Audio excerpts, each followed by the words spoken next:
Ladies and gentlemen, this is PJ Cavaya, the voice of State Wars Hockey, and you are watching the SWH podcast brought to you by Glass Half Full Productions. Thank you to all of our amazing sponsors, Mission Bauer, Tour, Alkali, La Beta, Rink Rat, Conix, Warrior, Monkey Sports, Yord Watches, Car Shield, Rocket Puck, Wraparound, and Top Shelf Targets. We look forward to seeing you all on the rink soon. Well, here we are, State Wars Hockey Podcast number 18. I'm Tim McManus here with Greg Thompson from Long Island, New York, bringing to you the top podcast in inline hockey each week. And this week we did a little bit differently. Instead of Tuesday, Thursday, we went right in the middle of the week on a Wednesday. And this will probably be our format for the next few weeks with a lot of busy stuff going on at the State Wars office that we'll get into. But look for us on Wednesdays, 1 p.m. Eastern time moving forward. How's it going today, GT? Yeah, Tim, obviously the last couple of days, been some great news, a lot of people are really excited and, they're a lot of the same people kept pounding me, well, what's up? What's the deal? We'll let you know when we know. And we finally found out the info for Fort Wayne. So everyone seems pretty excited and I'm pretty pumped myself. Yeah, for those that have been living under a rock the last week, what Greg Thompson's talking about is we officially announced State Wars Hockey will be held back in Fort Wayne, Indiana at the Sport One Ice House in Fort Wayne, July 31st to August 10th. And, I couldn't be happier to get that finalized, a big load off my shoulders, working on that. A lot's gone into it. Like we've been talking about for weeks, we've been trying to go about things the right way, dealing with the health officials at the state level, talking about what we can do, what we can't do, getting it approved. So we're real excited to be moving back to a facility that honestly is one of my favorites. And, if people didn't complain, like I've told you before, I would have it in Fort Wayne every year. I think it's a perfect tournament rink. Our people definitely love it. The only knock on Fort Wayne is there aren't a lot of local teams, Indiana teams. Pretty much everyone's traveling in to get there. But the response has been tremendous. And I think in the first few days of registration, we already have around 50 or 55, 60 teams registered for the tournament. And we could only fit about 200 this year with, only using 2 rinks this year, Greg, at the rink, as opposed to 3, which kind of stinks. But they had to do some ice stuff on one rink, which is understood. And they did us a big favor by allowing us to move it over there in the 11th hour. So beggars can't be choosers. Yeah, seriously. I mean, we're pumped. That's an awesome facility, great little city there in Fort Wayne. I do want to show the people at home, the people who haven't gone to State Wars in Indiana. I do have a little video I want to show of the facility that our friends at World Inline Hockey took last year. Obviously, it's of the whole building of the 3 rinks in the building. We'll be using 2. But I just, wanted to show a quick little video of the complex and just show everyone at home what they're going to be missing out on. So here's a quick video by our friends at World Inline Hockey.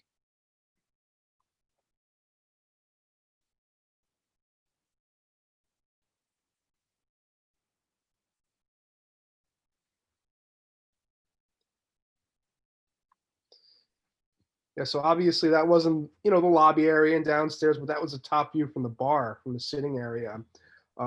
So just an awesome complex, and everyone who's been there everyone loves it and always talks about it. So hopefully the people at home, who haven't been to Fort Wayne yet, give it a shot. It's an awesome rink, awesome little city, and the event's going to be great. Yeah, I don't think we've ever had a customer come and be unhappy with it. I remember the first, and we've been to this will be our 4th time in Fort Wayne. So the crazy part is this will be now the place we've been to more than anywhere for State Wars. It'll be our 4th time back in Fort Wayne. What's that? That's crazy to think about. Yeah. So, the first time we went there, I remember, I had found this facility online. And I mentioned to Greg, I found this rink in Indiana. And he was like, what? And we looked at pictures, looked pretty cool. We contacted him and we wound up flying out there to check it out.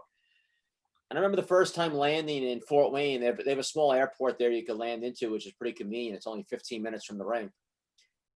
And I remember driving through the town to get to the city. And I was like, what the, it seemed like, what you would think maybe, being from big New York, what, Indiana was going to be like. And I I was a little nervous driving through, not because it was a bad area, but just about, people are going to like this. And then you get into the little city there, and it's a great little city, which makes it so convenient, and the people love it. And then, then the facility is top notch. And I feel like every year we've gone back, it's grown more and more and become more, I don't want to say modernized, but just more things have grown there. And I feel like we've explored more and more each year, and we found more and more great places. Like I remember not last one, the year before, we went out with the Beta guys to a great steakhouse that I never even existed there. And it was as equivalent to going to a steakhouse in New York as far as quality goes. So it's just a great area. And the facility, which is most important, is just great. It's got 3 NHL rinks. We'll be using 2 of them. And that upstairs bar restaurant area, which will be open during this, we'll have it spread out in a proper way. But you can see all the rinks from upstairs. You can watch games from downstairs. You can stand around the rink. You can sit in the bleachers. There's so much area to move around. And it's a great rink because the rinks aren't actually really closed off too much. You could be in one area and check out a rink and move your head, check out another rink if you're watching playoff games and whatnot, or pro action or something going on. So it just adds for a dynamic atmosphere for a tournament. Now, granted, this year will be a little different because the crowds won't be like they normally are and whatnot. But it's just a great spot. And, Indiana to me is just a perfect place during the towards the hopefully the heel end of this pandemic, of an area that's just less populated, and a place that hasn't been really hammered like in New York or Michigan or some places. So I think people feel real comfortable about getting there, and a lot of people can drive. And those that are flying, you can fly into Fort Wayne or fly into Indianapolis, which is about an hour and 40 minutes away. But I know, talking to Corey Borden, one of our referees yesterday from San Diego, and he said a round trip flight to Fort Wayne right now is $255. So it's pretty cheap to fly right now. And, it's a time to book it for that. Is that Corey's way of trying to get into the staff this summer, or what? 100%. I feel bad for our referee staff because, we may only need 2/3 of our officials this year with 2 rinks. So it's a tournament every one of them look forward to each year. And now we have to decide who we can bring and who we can. And honestly, we just basically base it off of who's been there the longest with us and whatnot. So it stinks not to be able to bring everyone back. But, it is what it is. But, yeah, just real excited to be back in Fort Wayne and to be taking team registration. And, I've actually already been, speaking to the city. There's a facility around the block from the rink called Memorial Coliseum. It's where their East Coast Hockey League team, the Comets, play. It's a gorgeous facility. It's a 1-sheeter arena. It's where they have concerts and whatnot. And I've reached out to them about possibility maybe getting in there for some days if we needed to for a 3rd rink if registration continues to go the way it's going. So, but who knows with that. But if you are looking to play, and I'm sure you hear this all the time from people, like, get your money in, it's going to sell out, it's going to fill up. It's going to sell out and fill up. And, we had 296 teams in Fort Wayne last summer, and this summer we could only fit about 200. So if you're looking to play, make sure you get your team registered, because I hate to see someone lose out just thinking they had more time. The deadline's not till July 1st, but divisions can sell out quicker. So if you are interested, please get on that or contact us and let us know you plan on getting a team together. Okay. Yeah, we've been getting tons of emails, people asking, should we register now? Can we put a deposit down? Guys, just go on and register, especially those men's divisions, because senior A, senior B, they're like, oh, when do you think it's gonna fill up? And I really don't have an answer to them, but it's gonna fill up. So I definitely recommend just getting in your registration as soon as possible. But yeah, that's some good stuff there. That'd be cool. The 3rd rink at the Coliseum, if it does go through, if we do need it, that'd be pretty wild. I'm sure some of the players that have played at State Wars have actually played in that arena for ice hockey. It's similar to like a Germain arena, except more, I think, even better, maybe because it's maybe a little bit more updated and whatnot. Because they both have teams that play out of it, but it's we looked at it last time, and the reason we didn't work with it was because we knew that having a separate rink somewhere else, it might be great to have games there, but no one's going to be in the building to watch, especially for our pro games. We always want packed crowds. But this year, when we're really not looking for a crowd factor, it would be a cool place to have our pro games and whatnot, and pro locker rooms and whatnot there. So we'll see. If we may not need it, and obviously it'll come down to cost, and if it's worth. You're not going to spend a ton of extra money to get 10 more teams in the tournament, but if it makes sense and they could do it, we'll look into it. 100%. The one good thing is on the youth side, I mean, we're hearing from teams as far as, from California to Florida and in between. So everyone's dying to play. So the youth side is going to be great. Mm-hmm. And internationally, like we've talked about, the borders are closed with a lot of countries. So I don't foresee international teams, but I know the Canadian teams have been reaching out a lot. And right now the borders are closed, but a lot of them are hoping by, July 31st, August 1st, that they'll be open. And I think they will be. So hopefully the Canadians can come down and play. 'Cause I know they're dying to play as well. Yep. So that would be great. You got to remember, I'm sure we've all seen in our home states a lot of changes in the last 2 weeks only. And now you're looking at almost 2 full months until State Wars. So a lot's going to change, hopefully for the better, and continue to get better and better as we work towards a different but great State Wars this summer. Yeah, so going back to the Canadian teams, Tim, what do you recommend them doing? Do you want them registering their teams, and then, seeing down the road if they're going to allow them to come over the border? Should we wait on that? What's their best option?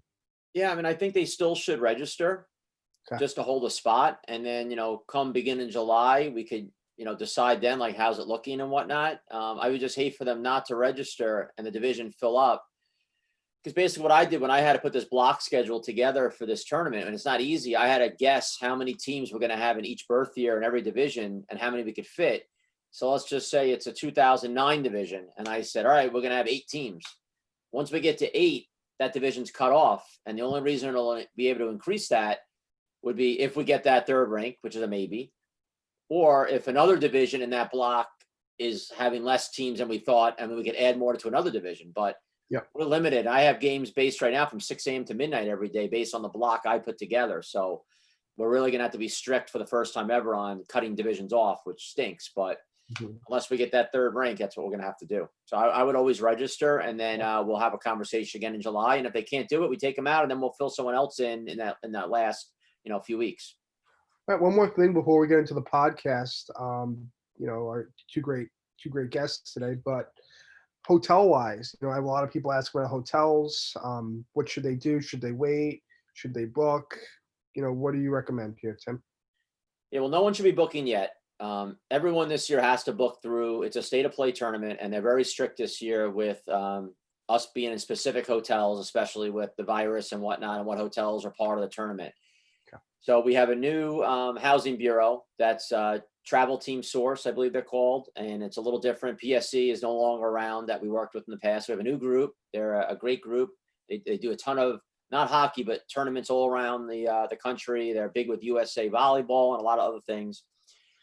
So they're putting it all together, and obviously it's taken time. They had it set up in Michigan. Now they're moving everything to Fort Wayne. So they're getting it all together. I would hope by early next week to be able to have that done. And then once that's done, we'll release that, and then people could go through the system and book their rooms. But the hotels in the area have been told to tell people, hey, if you're at State Wars, you got to wait. So anyone that books now, honestly, would have to unbook it and then rebook again. I hate you have to go through that, but we have to be strict this year with the housing system and how things are done, especially with the city working with us last minute here. So teams have to wait, but that information will be out in the next week or so. Cool. So let's talk about our guest today. I guess this is the day of 2 Kyles and two St. Louis boys. And honestly, 2 of my favorite Kyles in the sport. It's funny, Greg, people always talk about California, New York, and some places when they talk about roller hockey. And, California may be the mecca of roller hockey as far as where the game really was born on the tournament side and how big it is out there today. It's definitely the most prolific state. But I would argue that Missouri, to me, has the strongest level of roller hockey skill-wise in the entire country. That's just my personal opinion. I think they might be. Are they 1 or 2 on the all-time medal list with Michigan? Who's 1? I'll have to check. It's either Michigan or Missouri. Let me just. Yeah, they're very close. Yeah.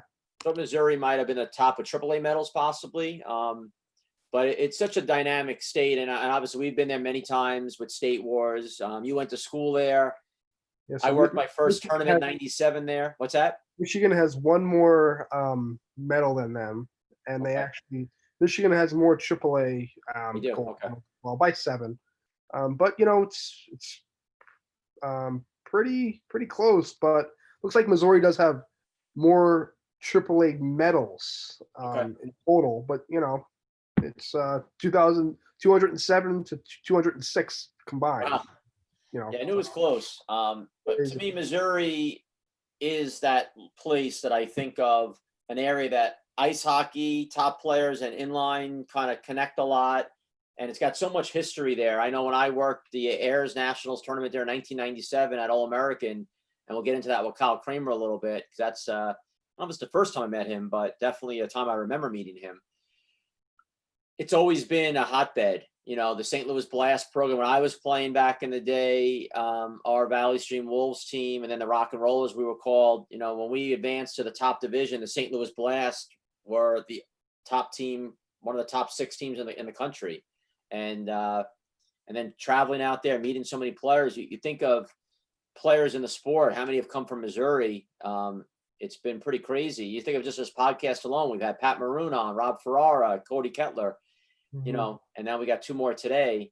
It's such a, the Bealston family, there's just so much history from Missouri. And you got to, embrace that a lot from going to school at Lindenwood for 4 years. Yeah, I witnessed that firsthand. Just the local talent was just incredible. And that's kind of what made me want to go out there. Obviously the school was the main reason in playing hockey there, but also playing locally. I just knew I was going to get better as a player, playing against high competition all the time. Scrimmages or rent outs that we had, stuff like that, just were always awesome. And I remember I used to always ref at the Omni rink, which was called the Cave back in the day, but I used to work at Omni as a ref during my college years, and I used to watch the young talent, and I'm like, wow, this is like phenomenal. Like, this was pretty cool. And even the men's leagues, on up, it was just pretty cool to see the competitive play in that area. And that was just at the one rink. Yeah. At the time there were other rinks. Obviously Queenie Park's still there to this day, and All American, but Madison was there, and Madison also had another rink as well. Off of 94, it was just a one sheet rink. They ended up closing that and just having the one facility, but all those rinks were jam packed, and it was just awesome. And the competition level was insane, and local tournaments were awesome and stuff like that. So, yeah, like you said, there's been so many great players that come out of Missouri. Obviously from our team alone, but throughout our State Wars tournaments and the country, you'll see a lot of high end talent, and players coming from that state. Yeah, you look at that elite division we had before it was pro, and both these guys today were on different teams. You had the Missouri Meltdown and the Missouri Young Guns, who both had won elite divisions, which was really the pro division with just some specific rules. Yep. And to have 2 teams that were arguably the top 2 or 3 in that whole division every year from the same state, it's pretty incredible. Especially, you're not looking at the size of a state like a California or New York. Missouri just is such a hotbed for it, and it's always been a sport they've embraced from day one, and pretty awesome to see that continue there. And I think of some of the best teams in State Wars history. I look back over the years, I think of the 89 Missouri team. I think of the 92, obviously, Missouri team, which Novak was on. I think of that 05 team. I think of just so many different birth years that they were pretty strong in over the years. And it's pretty cool. 98s. Yeah, 98. 99s. 99s. 2000s. Yeah. Every year. But with that area, with that particular area, the St. Louis area, high schools embrace the sport. When I was there, I coached high school, and they intertwined it with the schools. Another big thing was that ice hockey players play roller hockey there. They a lot of them play both.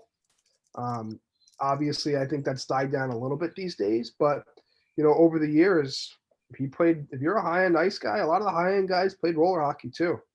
And that was awesome to see, because in a lot of states, especially like New York, like we know, a lot of the ice hockey kids don't play roller hockey. And that's why I think states like Missouri and Michigan, even Ontario and California's getting there. Their high-end ice guys are playing roller hockey too. So it was just awesome to see, and hopefully, a state like New York, we can someday, get a little more ice hockey involvement as well. We do have, some younger kids coming up that, the 6Us and the 2011 stuff like that. We are getting a lot of the ice kids now, so that's awesome to see, and hopefully that can translate into some other birth years too. Oh, for sure. So, all right, without further ado, let's both these. When I think of two Kyles, these are two opposites to me. Kyle Kraemer, we have first. His nickname Crazy, who's just such an intense individual. And then when I think of Kyle Novak, I think of someone who's just so chill, relaxed. Obviously very competitive too, but just more always a smile on his face, just taking it easy, having a good time. Where Kraemer is definitely a little bit more of a Mark Messier type. And we'll get into that with him, of his persona. So without further ado, let's bring in Kyle Kraemer. Ladies and gentlemen, this is PJ Cavalla, the voice of State Wars Hockey, and you are watching the SWH podcast brought to you by Glass Half Full Productions. See you at the rink soon. We're back here, State Wars Hockey podcast number 18, with our good friend from Missouri, Kyle Kraemer, freshly shaven, looking good. I guess he was showing some houses today or something, GT. Looking good today, Kyle. How's it going, buddy? I think you got to get your audio on, Kyle. Yeah, something's not on. Hold on. I just sent you a thing to. Nope, not hearing you still. Hold on a second. Do you have your headphones plugged in or something?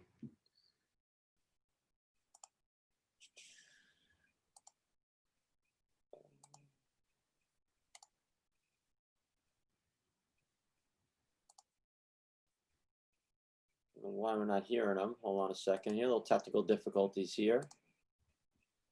I know we've had a lot of sniper Zoom chats, so I know it's worked for him before. Is this the computer you usually use, Kyle, for the Zoom chats and stuff? Okay. Are your Bluetooth speakers plugged in?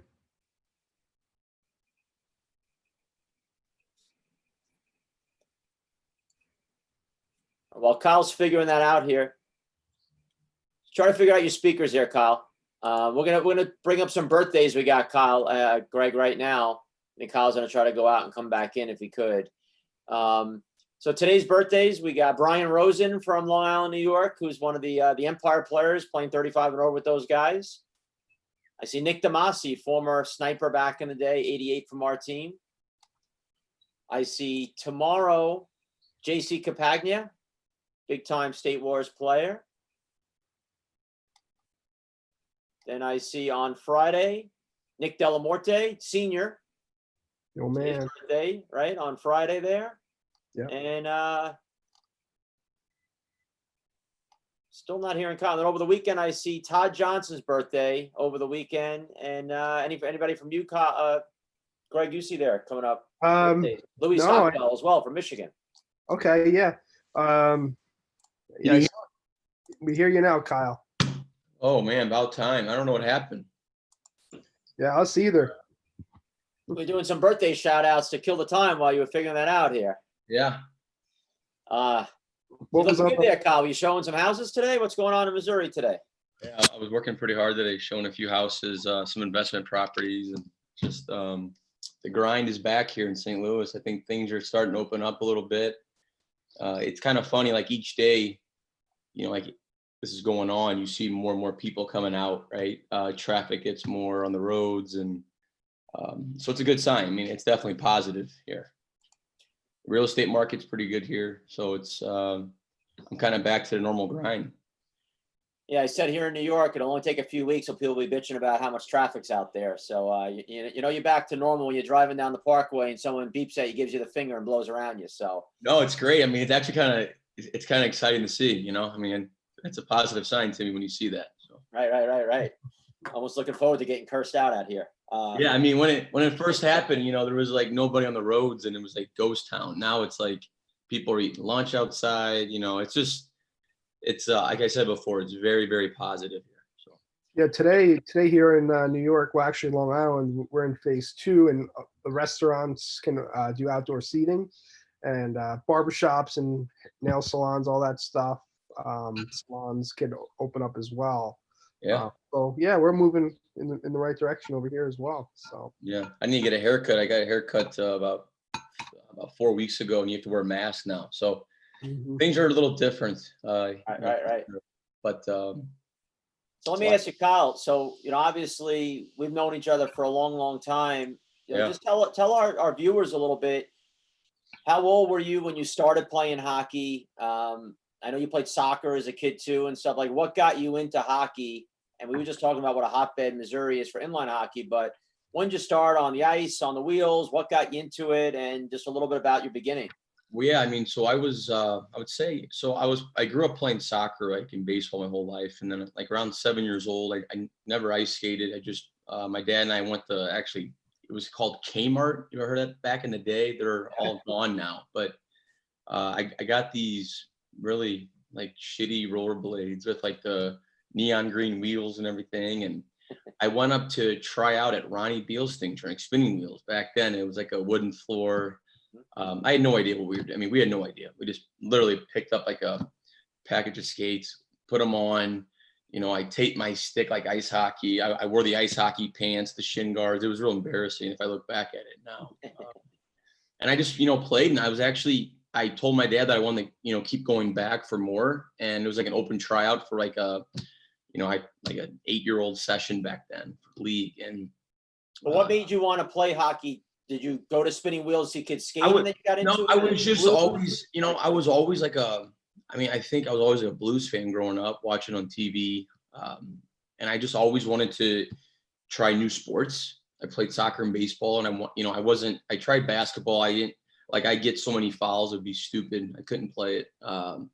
So I just, want to try hockey. And, like I said, my dad and I went to Kmart, grabbed a pair of skates and started playing. And, like the rest is kind of history from there. I just fell in love with the game.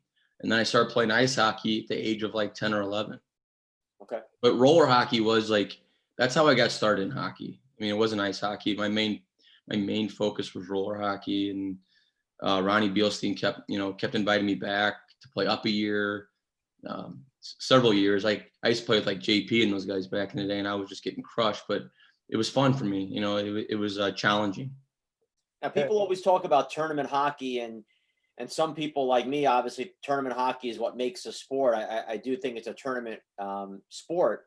And some rinks, obviously, they worry about tournaments. They want to just be house league only, which I get it. House leagues have to grow for the kids to be playing. We need house leagues to be healthy. Yeah. But from your experience, would you say that if it wasn't for tournaments, do you think you'd still be playing roller hockey today? No. I agree with you. It's definitely a tournament kind of sport. That's what I look forward to. I mean, it's like the summer tournaments, or back in the day, you had the Christmas Cup, you had Thanksgiving Cup. Back at Todd's rink, back in the day, I used to go up there and play every month. He had a tournament every month, October, November, December. I mean, seriously, it was insane. There's an whole picture. Todd, so funny story, Timmy. Todd made us use those ultralight sticks, right? But he made us use Titan white blades, and I hated it. So I had my dad spray paint like an Easton or Bauer blade, and we put it in there, and it looks just like it. See? Yeah. True story. And that's my mole right there. Greg used to call me Mole Face. Yep. There it is. Yep. So that was a great mole. That was great. You can see that Kyle had the wrong lie there. I think his heel down, the blade, half the sticks up out of the air. Pucks would be going right under his stick all day long. Should have kept that mole, Greg? Oh yeah, I used to love that mole. But going back to that picture, Kyle, brings me back to a lot of memories, because honestly, I was telling Tim earlier today, the first, and I don't think you remember this, but the first time I ever met you was actually at Todd's rink. Baseball Flyers. Yeah, and yep, exactly. And you were playing with 99ers, obviously, at the time. Yeah. And, we were pretty new to the sport and traveling and stuff like that. And I remember to this day, I was online getting something from the snack bar, and it was like, they used to have these juleps there, these awesome ice drinks there that I used to always love to get. So I was getting one of those, and you were online actually right behind me. and we just started BSing, and I'm like, oh, what team are you on, whatever, blah, blah, blah. Meanwhile, you probably had 99er stuff all over you. But, you're like, oh, I'm from St. Louis, but I'm playing with the 99ers. And at that time, I never heard anything like that. Like guys traveling in just for this tournament, just for a tournament. And from there, I'm like, wow, these guys are like real deal. And then, that kind of set the tone for our teams. Like we just wanted to get better, and just seeing these teams like the 99ers trying to just, bulk up with kids from all over the country. I thought that was pretty crazy at the time. Yeah, I think it was me and Michael Hoff at the time from St. Louis. And I remember all the time, and my dad used to bring me up there, our Mr. Hoff. They used to like switch kind of turns. We used to leave every Thursday morning, get up there, practice with Todd, and then have like a meal with like the whole team. And then Friday we started the tournament, head home Sunday night. There was like a late flight right away from Voorhees to take us back, whatever. Or not Voorhees. We fly into like the New York, whatever. Yeah, whatever, Philly or New York, whatever we can get like a good deal on. But sometimes I used to go up like by myself. My parents used to put me on the flight by myself, and I think that it was fun. I mean that. But literally though, Timmy, back to your question, is that if I wasn't playing in all these tournaments growing up, I don't think I'd still be playing roller hockey. No, because it's definitely it's something that it's fun to look forward to every month. Back then, now it's like as you're getting older. I wasn't really like a big Winter Nationals guy because of ice hockey and college and all that stuff, but the summers is, it's what I've been looking forward to all the time. So the fact that, that you're having, that we can hopefully have some tournaments this summer is really exciting for me. I'm 35 and I still get excited to see everybody. So 100%. That's awesome. It's funny, getting back to the 99ers for a second, we've talked about the 99ers on this podcast before. I know with CJ Yoder, especially, we talked about the 99ers, and and Todd Melton, who's, no longer with us, he was kind of a mentor of mine, and, him and I used to battle a lot as coaches. And, of course, I'm going to say I felt I surpassed him at one point because I used to always beat his ass after a while. But, he taught me a lot. And one of the things I thought he did well, and seeing your picture there shows it, is he took so much pride in how a team looked, and everyone had a match, and you had your jerseys on a hanger, and you treated your equipment well, and you wore your T-shirts outside the rink of your team, and you were always with your team. It was almost like a little cult, so to speak, the 99ers. Yeah. But I hate that we've lost that a little bit in roller hockey. At State Wars, at least we supply the uniforms. Everything's very organized. But most of the time, I feel like the roller hockey teams, they treat it just like an extra thing. Oh, we got ice hockey, and this is, we just wear whatever. And the games look like a pickup game out there, or they're wearing mismatched uniforms, or jerseys aren't matching, the pants don't match, and guys don't have the same pride in it. And I like to see us get back to that more. And I like to see more coaches take Todd's more approach of that. And our sniper team wound up following suit from Long Island, doing the same thing, and just having players, match and take pride in their team and whatnot. And I think the first time I met Kyle, I don't know if it's the first or not, but the time I always remember when, and Kyle, I've told you this before, I remember being in St. Louis, 1997. I was working for Todd as a tournament director. So I was out there for 2 weeks, and Kyle was playing, of course, with the 99ers in his home area. And I was talking with Kyle. He was always, a cute, funny kid. And I remember Kyle telling me that, Coach Tim, one day I'm going to play for the Snipers. And I was like, all right, and it's funny thinking back now, fast forward years, Kyle goes down to me as, one of the greatest snipers of all time, and definitely a first ticket Hall of Famer for the Snipers, and, captain for many years of our team. And in my eyes, one of the greatest snipers ever. So it's pretty funny how that's all come full circle. Yeah. Like I remember for sure, like in Voorhees, Timmy, especially with you, you always come, like when you're going, when you're gonna come play for the Snipers and all that stuff. And I said, one day I will. I do remember that. It was like by like the locker rooms and all that stuff. But great, going back to you. I remember playing against you. It was like you and Flynn and that kid Sergio, who was like nasty back in the day. Yeah, you had Whitley, Booger. That's his nickname, by the way. But no, it was great. It's been roller hockey's been really good to me. The people I've met, and I think that's why I'm still in it, Tim, to be really completely honest with you as well, is that the tournaments are great, but it's just seeing the people there. every year it's been, like you A always get reunion, laughs. like a family reunion once a year, right? That's why I call it. Yeah. Especially like the sniper team is really special to me, but just seeing the people, like the Joe Cooks, the Phil Maroons, the Mr. Max, Thompson, Yoders. I can just, I'm probably missing people, but Rowan Porter, like everybody is just, everybody brings something to the table every summer. And that's why you kind of do it. Obviously competing and winning is great, but it's just the people you see. Pretty special people. 100%. Now, before we dive real into roller hockey with Kyle and especially State Wars, let's talk a little bit about, your ice hockey career, because it's pretty impressive what Kyle has done. Kyle, he wound up playing at Northeastern University, 4 years, on a scholarship to play ice hockey is any parent's dream for their kid to do that. Obviously, how expensive college is these days. But Kyle played, 4 years there at Northeastern. 119 games played there overall, 29 goals scored, 36 assists, 65 points.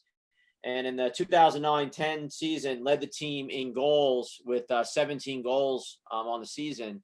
So obviously a great career in college, obviously gets a degree out of that and whatnot. And then from there, what's that? Bean pots, obviously. Yeah. It's an awesome experience as well. You want to get into that a little bit, Kyle? Yeah. So real quick, Tim. So my dream was always to play college hockey in Boston. When I started playing hockey and getting into it, as I was getting older, I used to email BU all the time. I used to watch TV. They're always in the Final Four or the Frozen Four, and they would never respond to me. I wasn't good enough, and I respect that because I got a lot of good players there.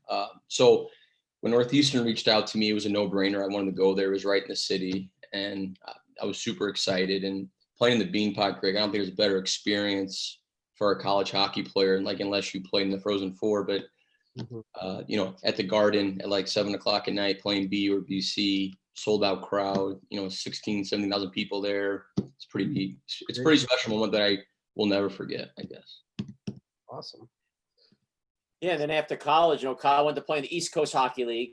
We talk about it all the time to explain to the layman out there. Basically, you got the NHL, you got the American Hockey League, then you got the East Coast Hockey League. So it's almost like double-A ball if you were comparing it to baseball. Kyle played in Kalamazoo for a cup of coffee, but then wound up finding a home out in California, playing for the Ontario Reign. I know a lot of people hear Ontario Reign assume it's Canada, but that's actually California. And I think Kyle might be the all-time leading goal scorer for that team. And you had some pretty special times there in the East Coast Hockey League. I look in here, your best season, 12-13, 71 games played, 30 goals, 41 assists, 71 points. Speak for a minute. And there's a nice billboard they had of you, Kyle. So obviously you're a fan favorite out there to be on the billboard. Just talk a little bit about living out west and playing for an ice hockey team in California professionally. Well, when you said Ontario and Canada, that's where that's where I thought it was originally when I first signed from college. But then I figured out that was in California, and I was super pumped to go west. Playing in California, we live right next to the rink, so we can walk to the rink.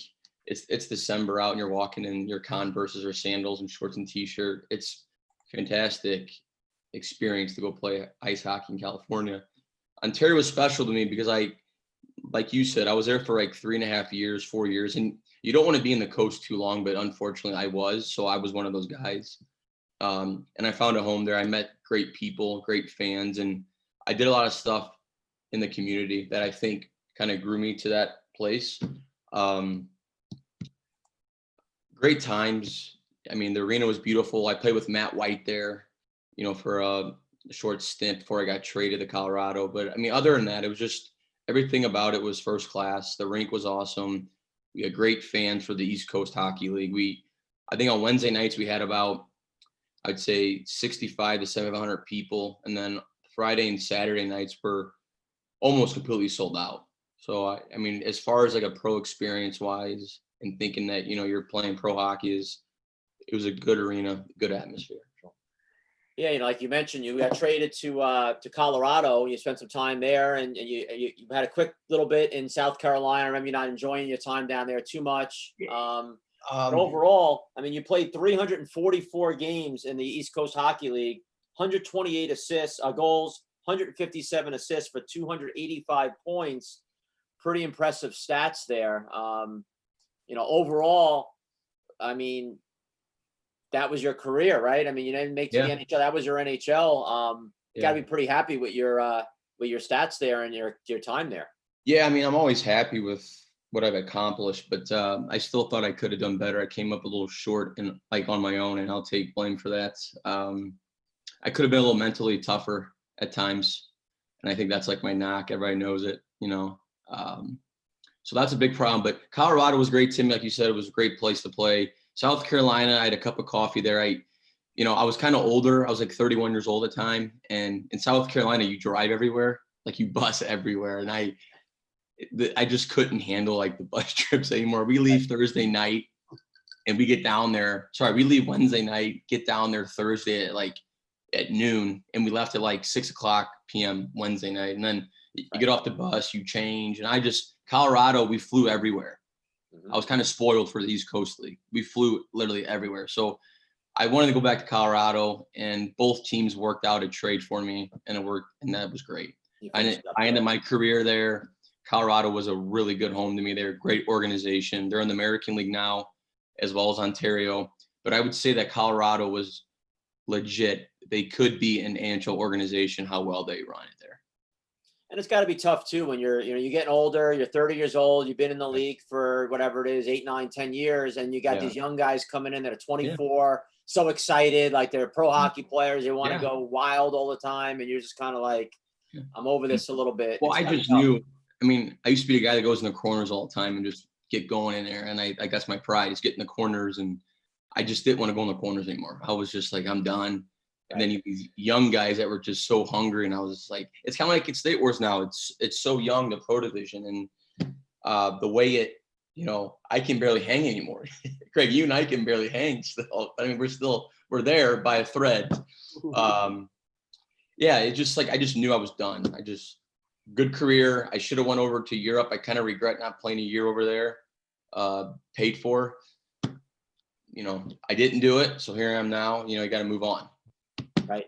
Well, let's slide right into State Wars then with roller hockey. So, Kyle's of that age. He's an 85, so he's in that age group where grew up mainly playing as a Narch player, airs and whatnot, and then he kind of missed the cut. That first year we had like an 85 group, but really for the most time he kind of missed that youth aspect of it. So in 2009, Kyle, was your first time playing at State Wars. We had the men's division. Then 2010, it became the elite division. And, you had your Missouri Meltdown group, a lot of you guys. And we were just talking earlier about how impressive Missouri is. And here's some good shots of you from that year. You guys wound up in 2012 winning that division after you played in 2010. You guys didn't win. 11, you weren't there. 2012, right there in the yellow and black. You had a pretty good team that year. And you guys wound up winning the whole thing. Do you remember that with the elite division at all? Yeah, it was great. I was in St. Peter's. Yep. We had Bolig, we had Pat Maroon.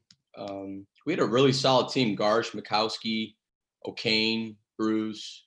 JP Bielson was on that team too, right? Yeah, they're there.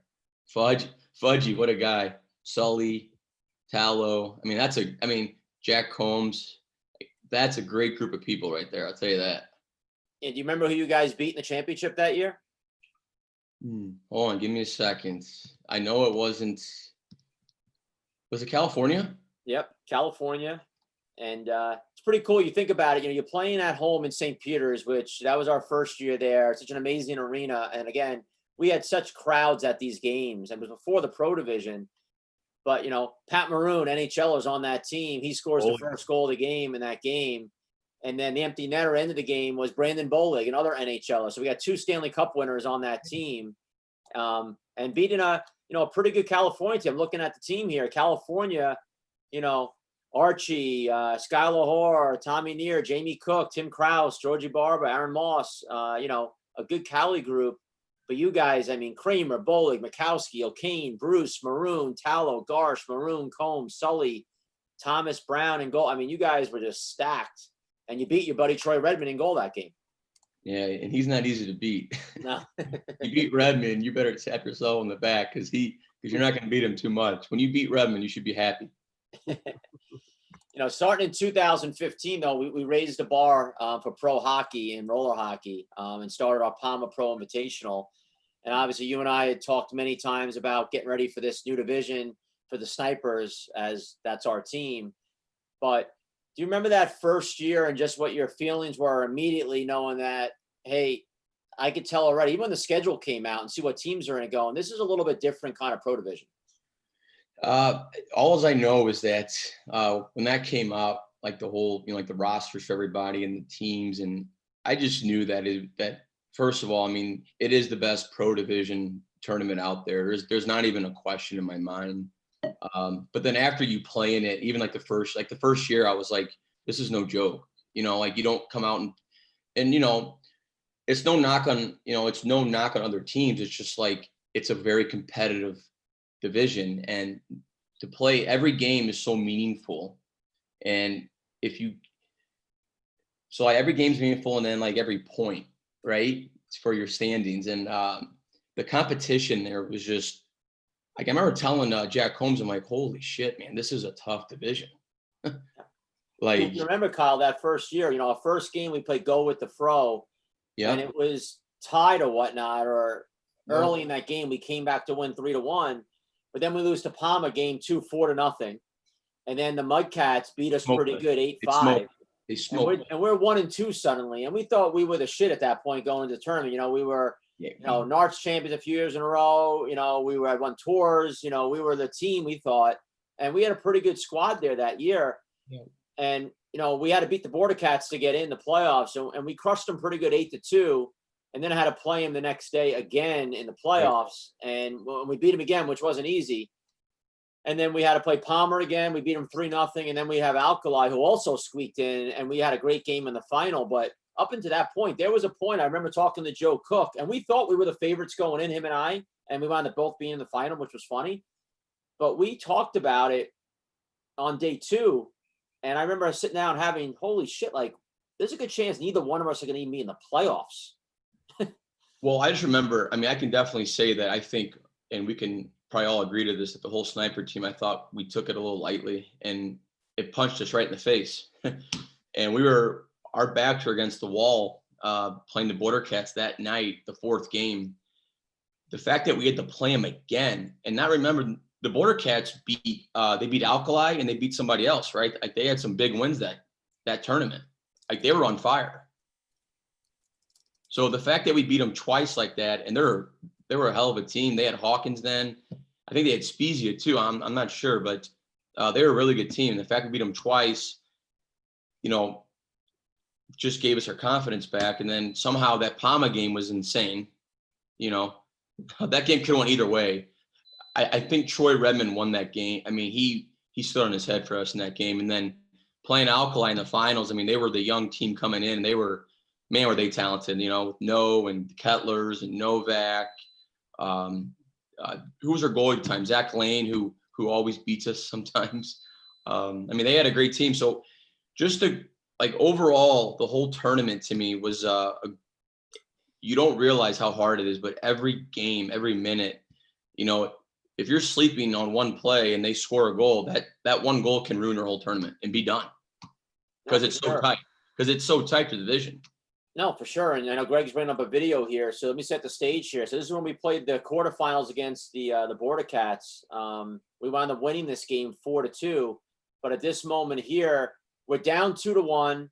And like I said, we beat them the night before, but it's tough to beat a good team twice, especially within, less than 24 hours of playing, maybe even 12 hours later.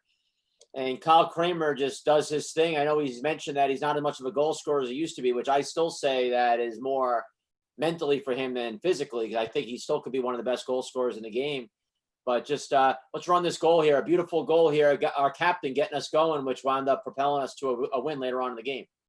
And Kyle Kraemer gets to the puck in the far corner and plays it over to Kavaya, back in his own end. Now Mikowski near side, Kraemer far side, toe drag to the middle, for and score! Snipers! Beautiful goal from Kyle Kraemer. shows off the silky mitts in the slot and snipes one past Strauss to tie this game at 2. A huge goal in this one for the Snipers. 12:07 left in the second, and we are now tied at 2. So, Greg, we've seen Kyle do that kind of thing many times in his career. I think as, now everyone gets a little bit older. I think Kyle won't maybe make that move because he just doesn't take those chances like he would, and he maybe pull that puck back a lot more. But he has it in him, and he still has great legs where to make that move. He's strong. I think he's got all the tools, and obviously a great shot as well. And that was just a beautiful goal. And who knows? We don't score that goal, you don't know what happens in that game. It's a huge goal. It was 2-1 at the time. Momentum was in their favor, and Captain Clutch, Kyle Kraemer comes through and buries a tire. And that was my first goal all tournament. I think that so one. too. It came at the right time. I appreciate it, guys. Thanks for the. But that was a huge goal for that year for sure.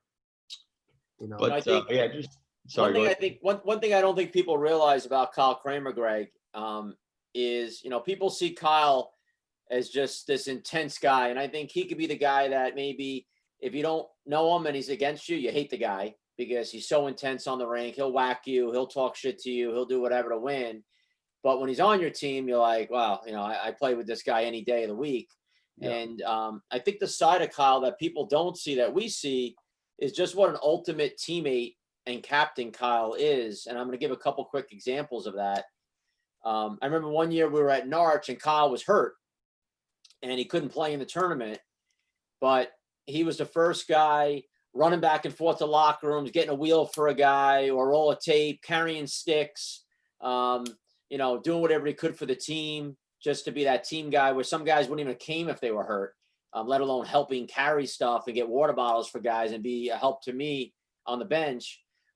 He's also the guy that, as you know, will help organize getting laundry done for guys, run into the laundromat with clothes for the guys, do the right thing by the guys, because he's come from that professional background in ice hockey and wants to be that way for the guys.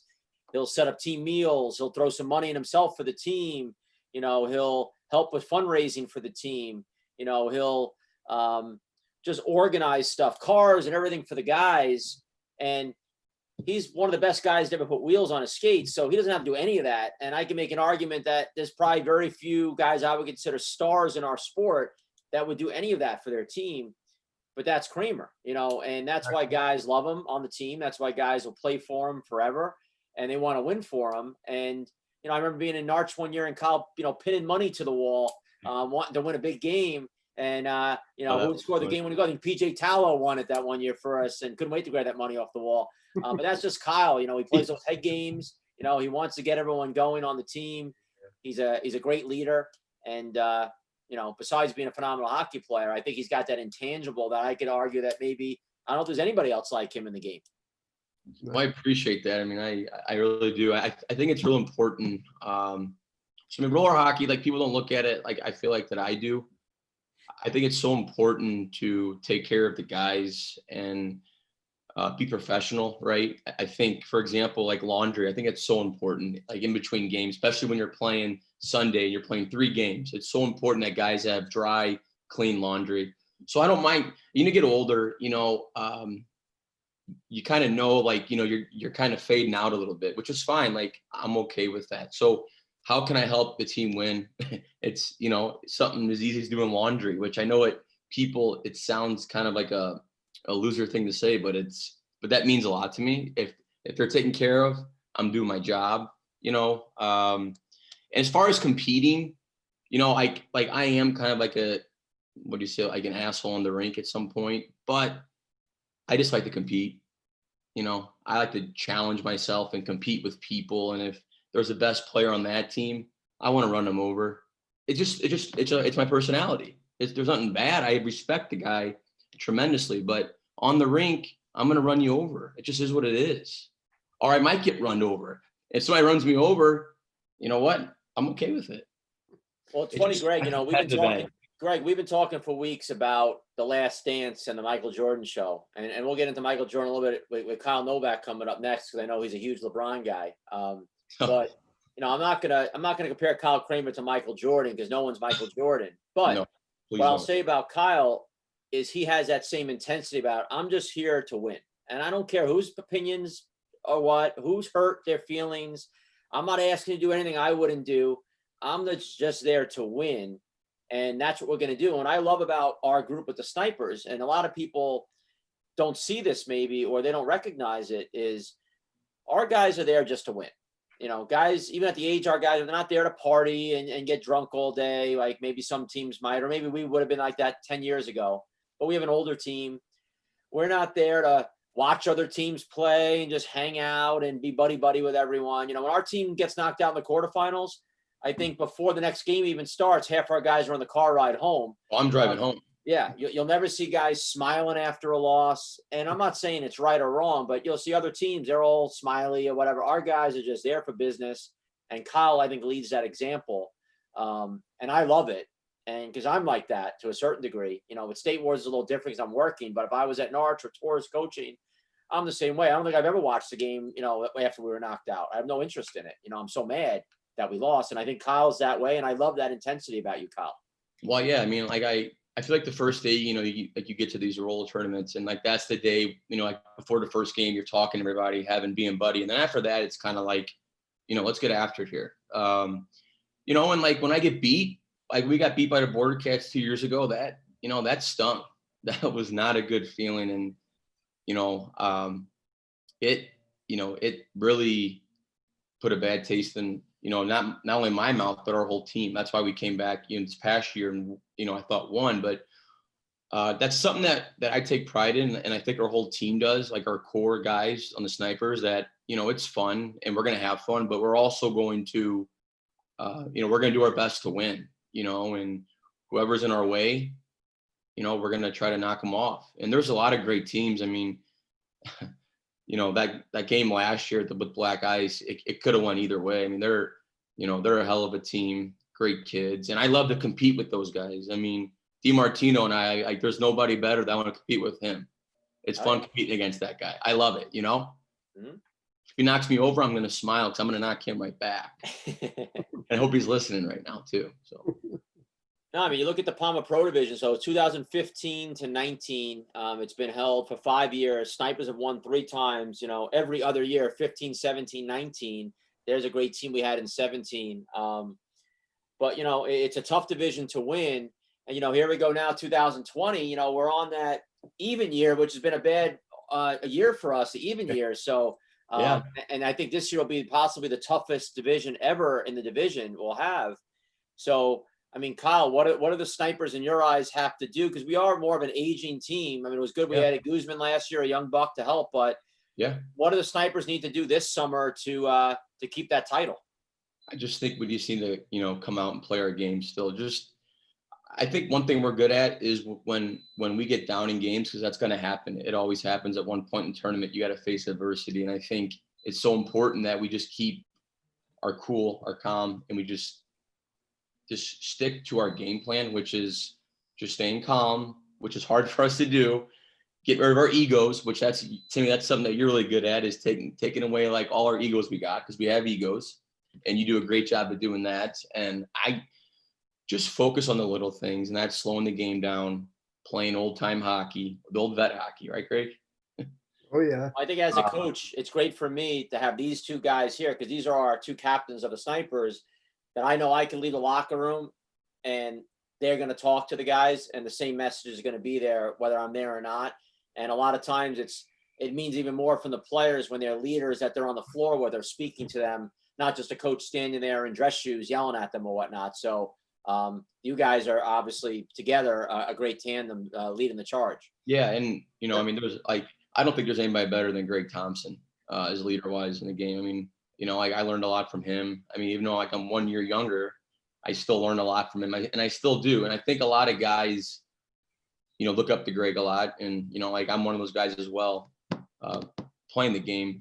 But Timmy, going back to your point though, with just like the State Wars tournament on how strong it is, I think there's 5 teams for sure that it's a toss up who's going to win that year. Like, I really believe that. So And Kyle, if there wasn't the Snipers, if the Snipers got knocked out, God forbid, in the quarterfinals this year, besides your own team, who are two teams you could see in the finals championship game this year? If you had to make a prediction and you couldn't pick the Snipers, who would those two teams be to you this year? I like Alkali and I like the Mudcats. Okay. I think Alkali they have so much talent with, Alex Kyle. Right now, I think Alex Kyle is one of the best in the game right now. With what he brings to the game, and Spezia, and you got Novak and Kettler, even Loggins. I mean, he's a hell of a player too. So and then you got the Mudcats, who I think are due.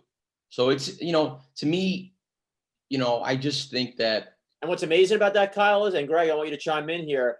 You said that, and I don't even disagree with you, but you didn't even mention Black Ice and Palma, which to some people are favorites. So It just shows you right there, you're already 4 deep without the Snipers of teams that could win it. You throw the Snipers in, and you got a young team like the Roadrunners and whoever else. It just shows you how it really is anyone's game, right, Greg? 110% there. Obviously it's been a young man's game lately. Roadrunners are right there, and they're adding a couple players here and there, and they'll probably be a little stronger this year as well. And I know, obviously, as you guys do, Palma has strengthened their team tremendously. And I heard they even, picked up Scotty Savage as well. So I just don't know, how good they're going to be. I mean, obviously they're going to be awesome on paper, but it's going to be interesting to see that Palma team on the rink. So. I mean, Tim, going back to as well, so I say Alkali and Mudcats, okay? Now, I'm not taking it away from Black Ice or Palma. They're both great teams. They both can win too. Oh, yeah. And them getting Eton Palma, I mean, that he's one of the best in the game as well, right? Like, he's skating every day. He's playing hockey every day. And that guy he's a pure goal scorer, Now, Kyle, as the captain of the Snipers, how excited does it get you, or get your, the goosebumps when you know that teams like Palma are loading up just because, they want to take your title away? And that's the reason they're doing it. Like, if they were winning every year, they wouldn't be changing it. They're doing that because they're saying, you know what? This tournament's been going on for 5 years. It's the top pro division of the sport. We've never made it to the final. We've never gotten out of the quarterfinals. And we feel like we could be the best team. We want to win that thing. I know for me, take away the State Wars director side. This is the coach of the Snipers. It gets me amped up knowing that guys are coming for you and loading up to beat you. And that's just an exciting feeling. That's why I play. Yeah. That's why we play, right? Yeah. That's why we go to these tournaments, because it's competition. And when you get older, like myself, I'm just a real estate guy now, right? And I play pickleball. I'm trying to play pickleball every day, and I love it because the competition. Yeah. What I'm saying is, so we don't get a lot of these times where we can go out and compete. Mm-hmm. So that's why I'm doing it. That's why our whole team's doing it. That's why everybody comes to these tournaments, because they want to compete. Oh, yeah. So I guess, the fact that they're loading up, I mean, is awesome. I'm excited. I mean, I love it. And if we win, or whoever wins, that's awesome. Because if you win this tournament, you're the best team in the world. And what's great about the Palma Pro Division to me is, in the normal pro setting back in the old days, those teams you just mentioned, you might face one of them maybe in the playoffs somewhere down the road, maybe even in the final. You might not face them at all if you get knocked out. But in our format, there's a good chance out of those teams we just mentioned, you might be playing 2 of them in the round robin, so. That's what's scary. That's the tough part, right? I mean, Kyle, Greg, in 36 games played in the Palma Pro Division, 10 goals, 16 assists, 26 points. Pretty good stats there for the Palma Pro Division. And then let's jump into international play, Kyle. So you've had the luxury of playing 2 years for Team USA in the IIHF, 2010, 2011, and it upsets me a little bit that I wasn't involved back then, because I would love to have been part of that with you. But in 2010, your first time, you got to play in Sweden, which is a place I'd love to visit. And you had an amazing team that year. That was kind of the Missouri crew there. You, Garsh, and Maroon. And Bielstein. JP was there as well. Yep. 6 games played, 11 goals, 3 assists, 14 points. Led the team in goals. You, Garsh, and Maroon all had 14 points to lead the team. You won the gold medal. You beat Czech 4-3 in the final. And Crazy Kraemer, the first 2 goals of the game for USA, 2 goals in the final, and the 4-3 win.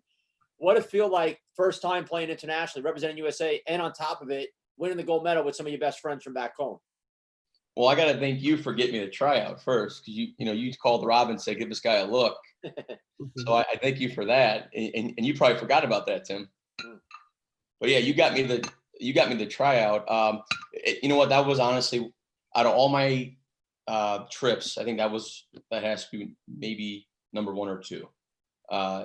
Sweden, we're in a small little town, and we used to get bikes and ride them all the time, and we used to ride them to the games, right? And then at one point, so I used to go rent these bikes in the middle of town, and there was no more bikes left. Everybody must have caught on to it, right? So, but that team came together so quickly, so fast.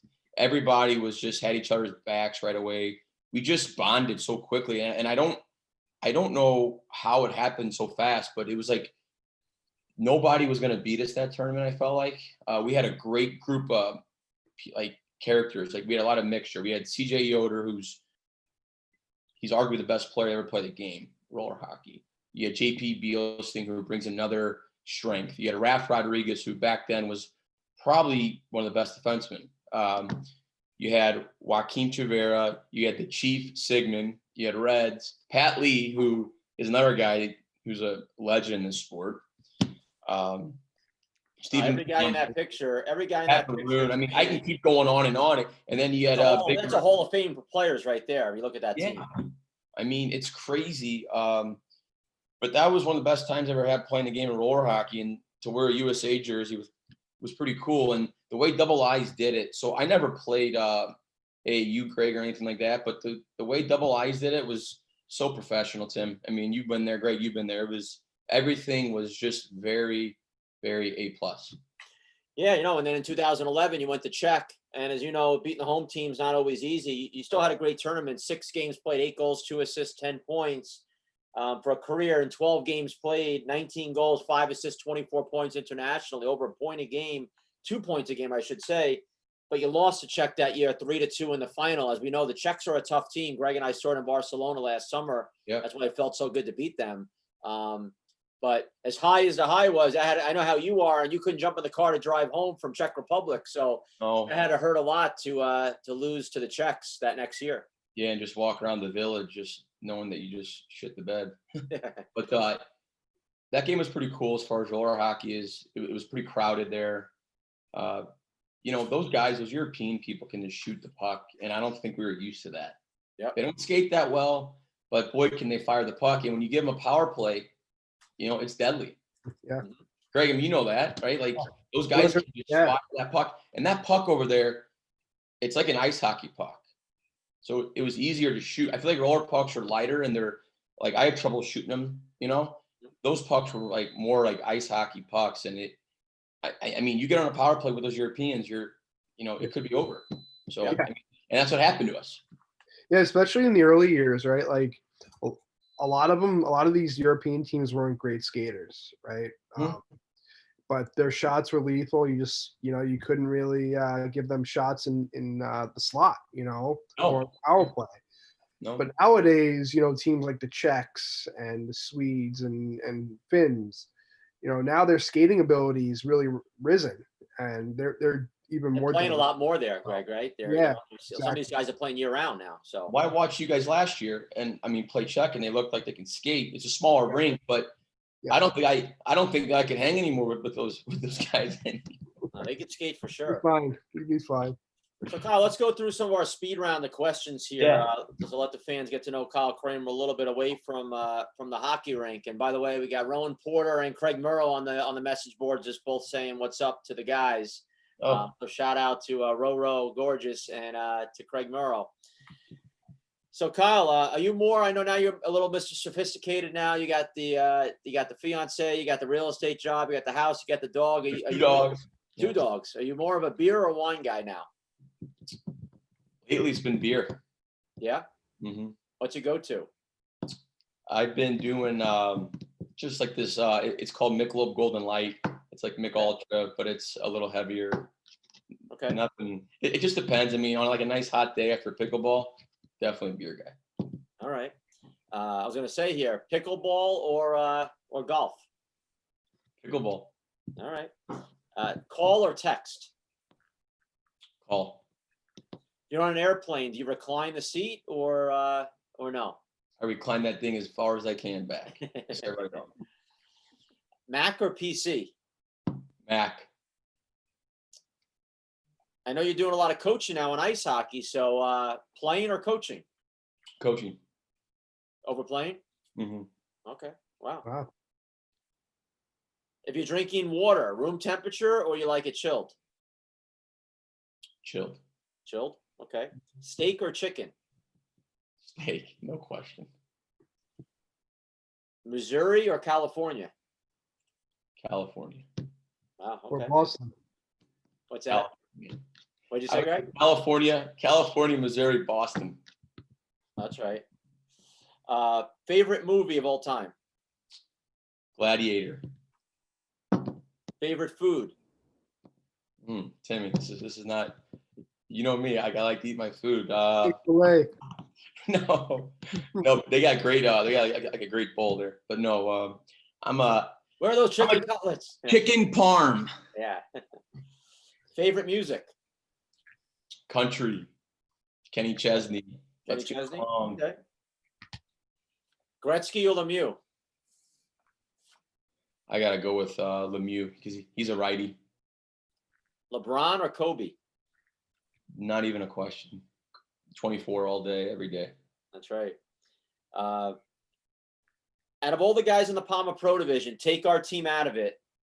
Who's the guy in the division that you could marvel at and go, I'd buy a ticket to watch that guy play. That guy's pretty impressive to see out there. Who's that guy to you in the pro game right now besides a guy wearing a sniper jersey?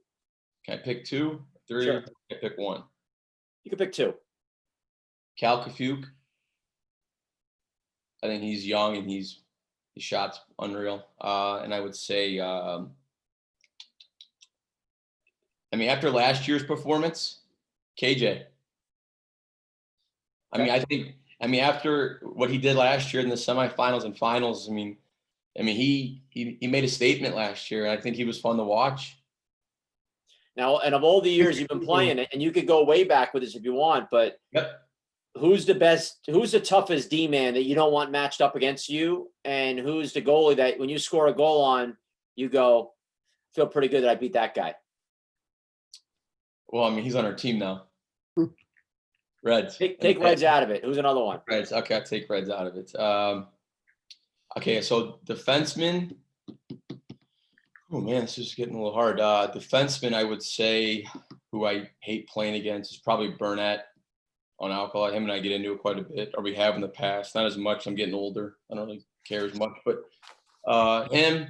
And then goalie, I would say Kuhn. Okay. And I think I know the answer to this question, but I'll ask it anyway. Best locker room guy you've ever played with? Take Rowan Porter out of it. He's the best. If I had to pick somebody else that I No, it could be anyone. You've had to play with him, so it could be any team. Obviously, it's a team you play in. So if Rowan Porter's a guy, he's a guy. He's the guy. Yeah, he's the guy that. What makes him for people who don't know Rowan Porter? What makes him such a special locker room guy? Because he's fun. Because he's having fun when it's supposed to have fun, and then when he's serious, and I think he can lighten the guys up a lot. And for example, last year, in between the intermission of the finals, right, versus Black Eyes, he came in and was really serious. And what he was said, I'm not going to say it on here, but because that's between us. But what he said, I think, was really great. And so I just think he's a good mixture of fun and serious. But a character. If you want to laugh, the guy, that's the guy you want to be around. I threw him. Funny story. He was me and Susko and Rowan. We drive to Fort Wayne, so we drove to every game together. JP sits in the front, Rowan sits in the back. And after one game, I'm driving. I'm just aggravated, right? We played Alkali. We barely squeezed it out. And I was just kind of aggravated. And I'm driving, and I'm not noticing, but Rowan's in the front seat. I'm like, what the hell are you doing in my front seat? Get the hell out. So I stopped on the main road in Fort Wayne. Traffic's behind us. This is like 12 o'clock in the day, right? He gets out, and JP, I had Susco get up and get in, and people are honking at us and stuff. So we have some good times together, him and I, Rowan and JP. But Rowan, and then I'd say Susco's right behind him. Yeah, no, definitely two guys, and and people don't realize, but those are the guys that are just as important at the end of the day in the tournament as the guys scoring the goals, because it helps lighten the mood, keep guys, on their toes and whatnot. And you need that kind of icebreaker type guys, You got to have character guys, and that's Rowan Porter is the guy. Like, if he doesn't come on some trips, we don't win, and I truly do mean that. We do not win. I'd agree. Yeah. Well, crazy, it's been great having you on here. I know we have the other Kyle, if you want to say, from St. Louis, waiting to get on here. Kyle Novak, another great hockey player from St. Louis. But we appreciate you taking your time on a Wednesday to join us. And we've been excited to get you on here for a while. We're glad we found a way to make the schedule work. And definitely look forward to seeing you at State Wars this summer, where hopefully the Snipers can reclaim their title as the top team in the world again this summer.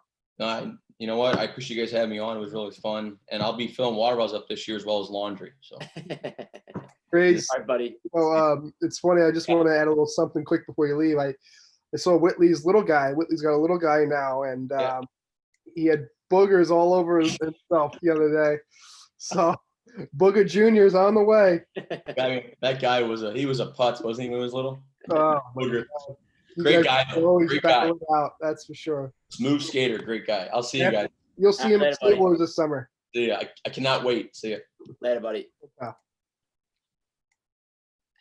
All right, that was Kyle Crazy Kraemer from St. Louis, Missouri. One of my favorites in the game, and just a great person all around. He's a guy, Greg, that, when you're with him, like I said, you love him. When you play against him, you hate him. But anyone that really gets to know Kyle Kraemer, he's really a sweetheart at heart and just a great person. Yeah, he's a team guy, and everyone loves him. He was coming out to my house when he was 13, 14 years old, staying in my neck of the woods, so we go way back, and he's something else. He's a character. I feel like we really didn't break the ice with him, with all different stories and even his playing career and stuff like that. We probably could have definitely got into a little more with him. He's got some good stories, and he's been around forever. And we could have spent 3 hours with him. We'll have him back on a future podcast for sure. Yeah. He takes pride, in the Snipers and, his role and, our team and stuff like that. So when he hears little things from other teams and stuff, it really gets him all fiery. And we really didn't get into that with him today. So we'll have to have him, on as we get closer to State Wars, talk a little bit more about the Power Pro division and, other teams. 100%. So let's bring on Kyle Novak. He's been waiting patiently to get on here. So let's bring Kyle on. Ladies and gentlemen, this is PJ Cavalla, the voice of State Wars Hockey, and you are watching the SWH podcast brought to you by Glass Half Full Productions. Thank you to all of our amazing sponsors: Mission Bauer, Tour, Alkali, La Beta, Rink Rat, Conix, Warrior, Monkey Sports, Yord Watches, Car Shield, Rocket Puck, Wraparound, and Top Shelf Targets. We look forward to seeing you all on the rink soon. We're back here, State Wars Hockey Podcast number 18, and we had one of the two Kyles of the day, Kyle Kraemer, with us, and here we are with another incredible hockey player from Missouri, our buddy Kyle Novak. What's going on, Kyle? What's going on, Timmy? Greg? What's up, Kyle? What's going on, man? Not a whole lot. Haven't seen you in a while, bud. How you been? Okay? Yeah, doing good. Just been hanging out in quarantine, I guess. So you're back in Missouri. You're not overseas right now, right? You're back home? Yeah, back home, just hanging out. Luckily, All right. I got back from Spain. That would have been terrible to be stuck there forever. Right. What's going on there right now? Are they opening it up? I think so, but it was just time to get out. Yeah, it was good timing. Nice background, Greg. Yeah, only the best for the State Wars listeners. So Kyle, before we get into real specifics about, you've had so many years at State Wars and whatnot, and in this game, we could talk for probably 5 hours about all your accomplishments in the game. Just talk a little bit about what got you started in hockey, you know, roller and ice? Being a youngster back in Missouri, Kyle got into Kraemer a little bit with his start. What got you started in the game? I guess I would just say my older brother, Steve. I don't know if you know Steve. Steve Reed? Yeah, Steve. You guys know Steve, right? Yeah. He's listening right now, so shout out to Steve. But Shout out to so Steve. Steve was a goalie growing up, so that got me into it. I started as a goalie actually at that Madison rink on 94 that Greg was talking about. Yeah. So that got the wheels turning, and then from there went to the Cobras and ice hockey and so forth. So how old were you when you first put skates on, would you say? In a league, I would say probably 11 or so, 10 or 11. Okay. But a lot of street hockey before that. Of course. I remember Kyle playing with us, Greg, in 2004 at Narch in Cincinnati. He played with the Snipers that year in the squirt division. We won the gold championship, and he was one of the young guys. Him and Crows came over together to play with us, and we started out struggling a little bit at the beginning, and then we went on a tear, and I could tell right away what a stud this guy was going to be just from just getting to be around him for a couple of days. Remember that, Kyle? Yeah, would they have 16 seeds get into the playoffs for that division? Oh yeah, It was crazy. we might have been the 16th, I think, getting in. Yeah, so we snuck in there, and then somehow Sly Cole pulled it off. Yeah. Oh yeah. Slide. I remember being at the board that year at Narch, and they were doing the seeding, and like Kyle said, there was so many teams, and 16 would get in. And I remember hearing one of the coaches saying something like, I hope that Sniper team doesn't get in. Like, people just kind of knew that we were going to be good, but we had to get our legs going a little bit, and we started slow, and then we squeaked in. And I remember, I think it was the Ted Butler's team from Kentucky. We played them in the first round. Yeah. On that rink by the amusement park. Yeah. And I remember getting a too many men penalty in overtime against them, and they got a power play. I remember telling Matt Zay to take a dive if he ever got the puck in on the shorthanded, and he did. He drew a penalty, evened it up, and he wound up scoring in overtime to win it, and then we wound up going on a roll. Yeah, good times. And to think it was the gold division back then too. Right. I mean, you were a young first-year guy during that time frame, and you and Krogs were really small at that time. Yeah, we were tiny when I see those photos. That's hilarious. Puberty didn't really hit you guys yet, and I think the rest of the guys are a little older now. Getting some hair under their armpits, and you guys were still pretty young and small. So Definitely. not developed as much. So that was fun. That was a fun team to watch. Yeah, that was a good time. Now, Kyle, with State Wars, you've been a part of State Wars. When I was thinking the other day about guys who, when I think of State Wars, have had just phenomenal careers in our game at State Wars. You're at the top of the list. I think 2017, because of World Games, was the only time you missed the tournament. And I remember it bummed you out a lot. Obviously, you're going to take that experience, Team USA. I don't blame you, but it bothered you that you were going to miss finally after all these years coming. But in 2005, that 92 Missouri team, when we had Kettler on, we talked about it. It was such an interesting group because I remember back then, you guys had your Wizards team, and then you had the Blast. And before State Wars, there was kind of a lot of animosity between those two groups at home because you guys were both so competitive. And then with State Wars, it was like bringing them together. And I remember talking to your dad or Krogs' dad back then and some of the other dads, and they weren't really sure at first, like, how is this going to go? Anyway, we could have two teams. Like, people worried about the mix. Right. But it wound up coming together, and you guys went on to be one of the best teams ever in the history of State Wars, that 92 Missouri team. Do you remember that first year coming out and representing Missouri in Chicago? Yeah, I do. And it was crazy because I remember them not knowing who was going to coach and all that drama and things of that nature. But I think we were excited because we knew how good we could be. Mm-hmm. But at the same time, somewhat skeptic of how things would come together with all the animosity in the past. Right. And but that's yeah, what State Wars does, Kyle. We bring families together at State Wars. That's our pride. Exactly. Tryouts were definitely a battle too. Oh yeah, for sure. Yeah. And then for us, I remember being so much pressure because you got everyone like so intense about it in those groups, but it made it fun. But we talked about it with Kettler that first year in the playoffs. you know, you guys cruised pretty well, you know, in the round robin. I think you guys, I was looking here in the round robin, you beat Pennsylvania the first game, you beat Arizona, you squeaked one by Florida, you beat North Carolina, you went 4-0. Then you get to the playoffs and you played Michigan, and, you know, Tyler Speezer, your buddy, was playing up with that team, and he still contends to this day that he scored in overtime a disallowed goal. But then the real goal on record, our boy Kyle Novak scored it. So it doesn't matter what people think went in, but Kyle scored the winner. Do you remember that at all, Kyle? I do remember that. Yeah. Tyler, that didn't go in. He's never gonna give that up, by the way. But we're past that. And yeah, I did fall in Kevin Walters' puke. So that was brutal. But yeah, we were lucky to squeak that one out, and the rest is history. Yeah, and then you played California. The next game was a tough one, and then the final you beat Illinois 3-1. Greg, Kyle scored 2 goals in that game and went on to win MVP. So he was the first ever most valuable player awarded in the 92 division in the history of the game. No one can take that away from him.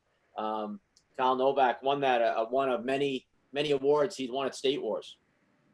It's a pretty impressive stat, Tim. Was he also the last year as well? I think is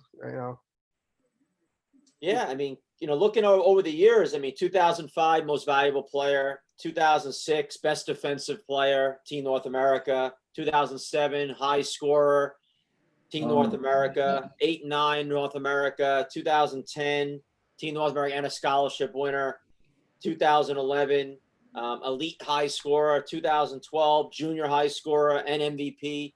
So he's won plenty, and I think he's won 9 gold medals in the AAA division over all those years. So here's some shots from that first year, actually the second year, 2006, of your Missouri team. These are classic photos. Yeah, there's some good ones. Those helmets, oh my gosh. Yeah, the old tour bucket. They were pretty heavy at the time. That's the team there. You guys lost in the finals. I think it was to Michigan that year in 06. Cody Kettler didn't make it that year. I'm sure he'll say it's because he wasn't there, but you see Krog's dad looks very pleased in the silver, actually it might be a bronze medal. You guys were in the bronze that year. Yeah, I think it was bronze. That's just a funny photo. Everyone's hats and everything. Look how small you were too. You and Krog's little guys. Yeah, we were tiny. Nope. Yeah, you guys, I'm looking here. I was looking here. You guys that year, you guys wound up. You lost to Pennsylvania in the first playoff game, and then you beat California for the bronze medal. Yeah. There you are with the best defensive player award there. That's Chucky Slick on the far right there in Virginia, which is kind of funny. We sent him that photo a few weeks ago. Got the flow going. Team North America. Look at Sexton right there above you. That's classic. Oh my gosh. Who would have thought this little shit Greg would turn into a Division I hockey player, a great player and whatnot back then, right? Oh, I did. You had all the tools. Taught me well, Greg. Yep. Yeah, speaking of which, so we'll get into 2007 here. There's some pictures from 2007. When I coached you guys, that was a good time. Awesome team. And who coached with you? Was it Big J? We'll look at the picture. Let's see. Definitely Art, Sexton, and I think Mr. Krogman as well. Yeah. Greg, freeze that photo there for a second. I don't think Kyle needed elbow pads. You could just use those gloves for gloves and elbow pads. Yeah. They're like size 16. Yeah, they were definitely way too big for him at the time. He must have seen all the pro guys wearing them. So. 100%. I was like obsessed. I'm like, I have to wear those. Yeah. So yeah. Art, Mr. Krogman. Oh. And Greg, how old were you? I was 21. 21, I think. Credit to you. Yeah. All right, do you remember who you guys beat in the finals that year, Greg? Yeah, we beat Michigan. Michigan in the championship, right? Yeah. Yeah, 3-0. Yeah. Was Tyler on it? No, he didn't play that. He was on the 93s then, so he wasn't on that team. That was the 92. He basically had, Keith Long, Ryan Kish, Van Dusen in goal. Quadracki, that group there. Okay, And yeah. BJ Fisher, but he was kind of the goalie for record for a long time with you guys back then, right? Yeah, he had like a 3 or 4 year stint in Steam, and then he kind of just like fell off the map. Yeah, he was a pretty good goalie back then. He was a great goalie. And then we have obviously Ben Friedman, Young Pages. right here. And I still remember, I remember, you know, obviously it was a tough division at the time. And I'm not going to say any parents' names, you know, right now, but on the air. But I remember we won the championship, and you know everyone was playing equally. And then I had to cut the bench a little bit towards the last couple games. You know, it wasn't, you know, dramatic, but you know I did a little bit. And parent came up to me after the championship, after we won, and said he started screaming at me and told me that I ruined his son's memories for his future and stuff like that. And I was actually taken back by it. I was pretty upset about it. But at Mr. the time, Novak was crazy back then. yeah, no, it wasn't Mr. Novak, but it was another parent on the team. And Oh my gosh! I haven't seen the kid. I haven't seen the kid since. But you know, he was a solid player. Towards, you know, obviously one of the weaker kids on the team.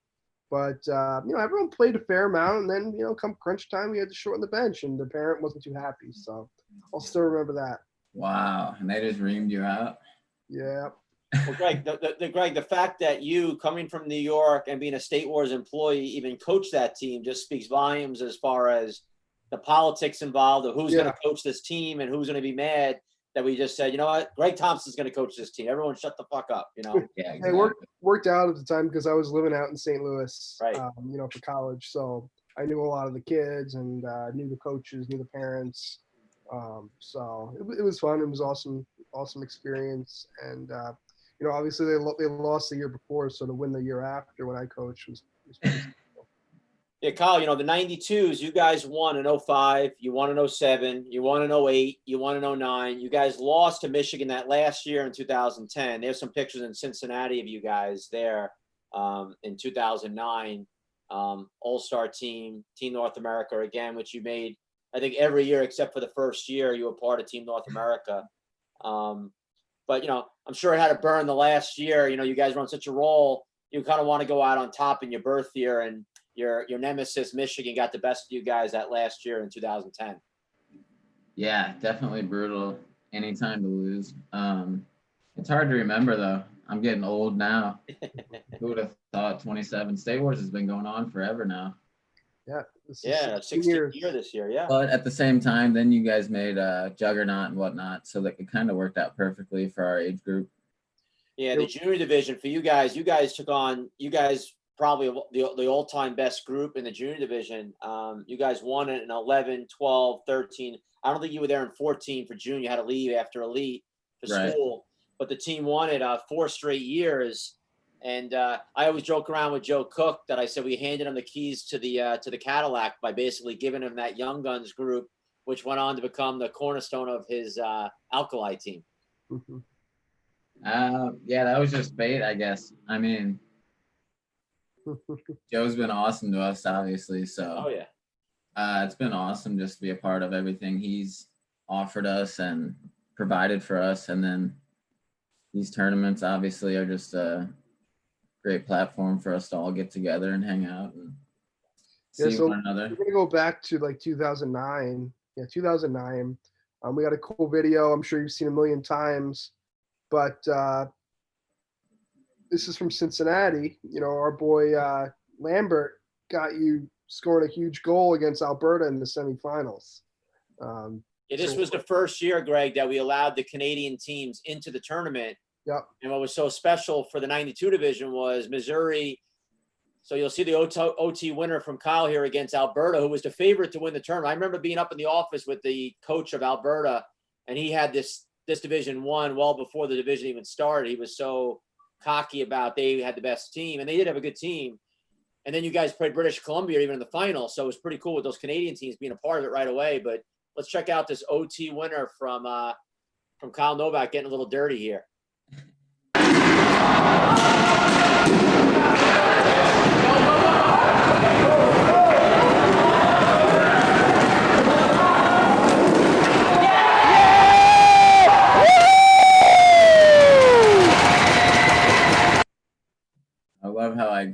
ice, like it was Oh, yeah. ice hockey or something. Now, Kyle, we know it's been a lot of years. I know you've seen this video before, but do you remember this goal? Yeah, I definitely remember that one. Like you said, competition rose a lot with the Canadian teams being involved, and especially with Alberta and BC. So there was a lot of, I guess you could say, shit talking for even that age going on. So it felt good to take them out and move on. Oh my God.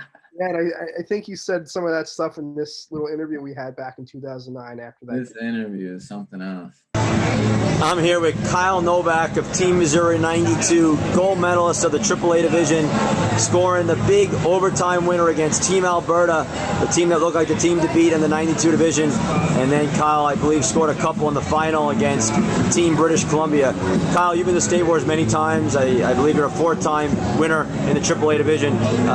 What do you love about State Wars, and what do you love about representing Missouri? To be honest, I like the competition. Tim makes it a fun event. All-Star Game's fun. Everything's fun about it. All the sponsors, the booths, and all that. It's just overall fun tournament.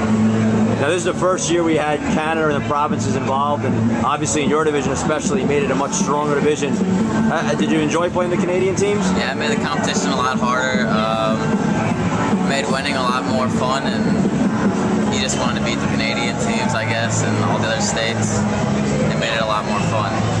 Well, great. Kyle Novak, not only a great player for Missouri, but a future definite pro player in roller hockey, one of the best in the business. Kyle, thanks for being here, and thanks for supporting State Wars and Team Missouri. Thanks. See, Kyle, I knew you were going to be a pro player then. I said it right there on video, 2009. Guaranteed you to be a pro player one day. That video is hilarious. Just Kyle, did you have fun? everything was good and fun, and If we did a shot every time Kyle said fun, we'd all be drunk right now. But Cincinnati, think about it, has been a great home to Kyle. I mean, in 2004, we mentioned Narch was there, we won. 2008 and 2009, State Wars was there, he won the 92 division. And we were back in 11, he won the junior and the elite division. There they are winning the elite, winning that check. So Cincinnati, pretty good spot for you, Kyle. yeah, I love Cincinnati. Love playing there. I don't know, something about it. Yeah, I always have a good time there, and I always like playing in that main rink. Obviously it wasn't the nicest or the biggest, but just the atmosphere around it. I think the bleachers were kind of loud, and it just seemed really packed when there were a lot of people in there. So I always love playing on that. Little theme park going on. Oh, yeah. Yep. Kyle, you played 135 games played at State Wars, 120 goals, 102 assists for 222 points. Pretty impressive over 135 games played. And like I said, the junior division, there you guys are there. Missouri's always had a great group. What I remember the most, Greg, about these guys when they first started with the juniors is I remember when it would be Kyle, Jalen Krogman, Kettler, Cody Baugh, whoever.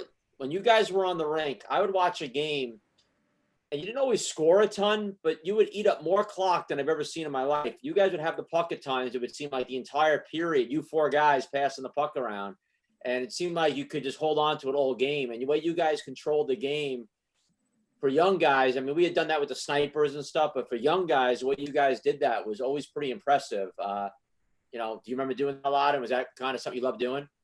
Yeah, and I would say a lot of that came from, obviously, we just spent our whole day at the rink watching the older guys. Yeah. Because we were still so young. But yeah, we were a lot more patient back then, a lot less run and gun, played the right way.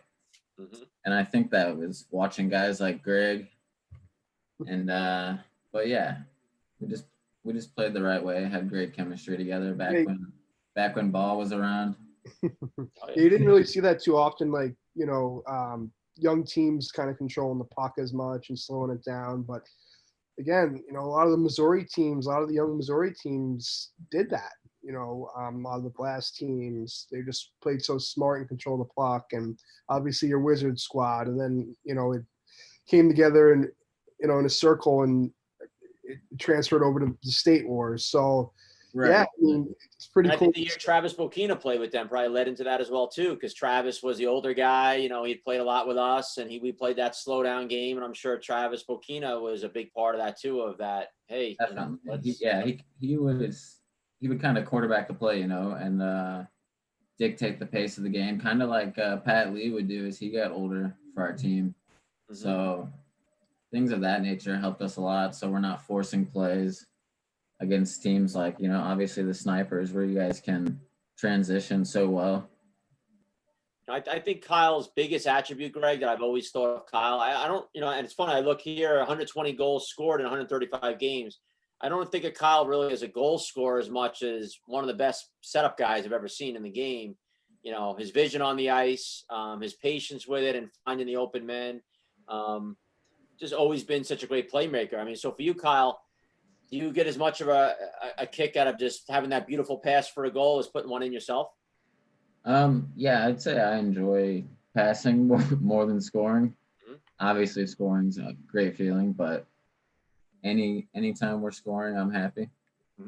Yeah, I've had to yell at him a couple times, over at Worlds and stuff like that he's got to shoot the puck more. I do recall telling him a couple times he's got to shoot the puck. That's for sure. My dad's had to say it quite a few times. I think everybody somewhere along the line is like, shoot the effing puck. But, Yeah, I mean, I think my famous line in was, if you're playing the Snipers, you would have shot that and scored,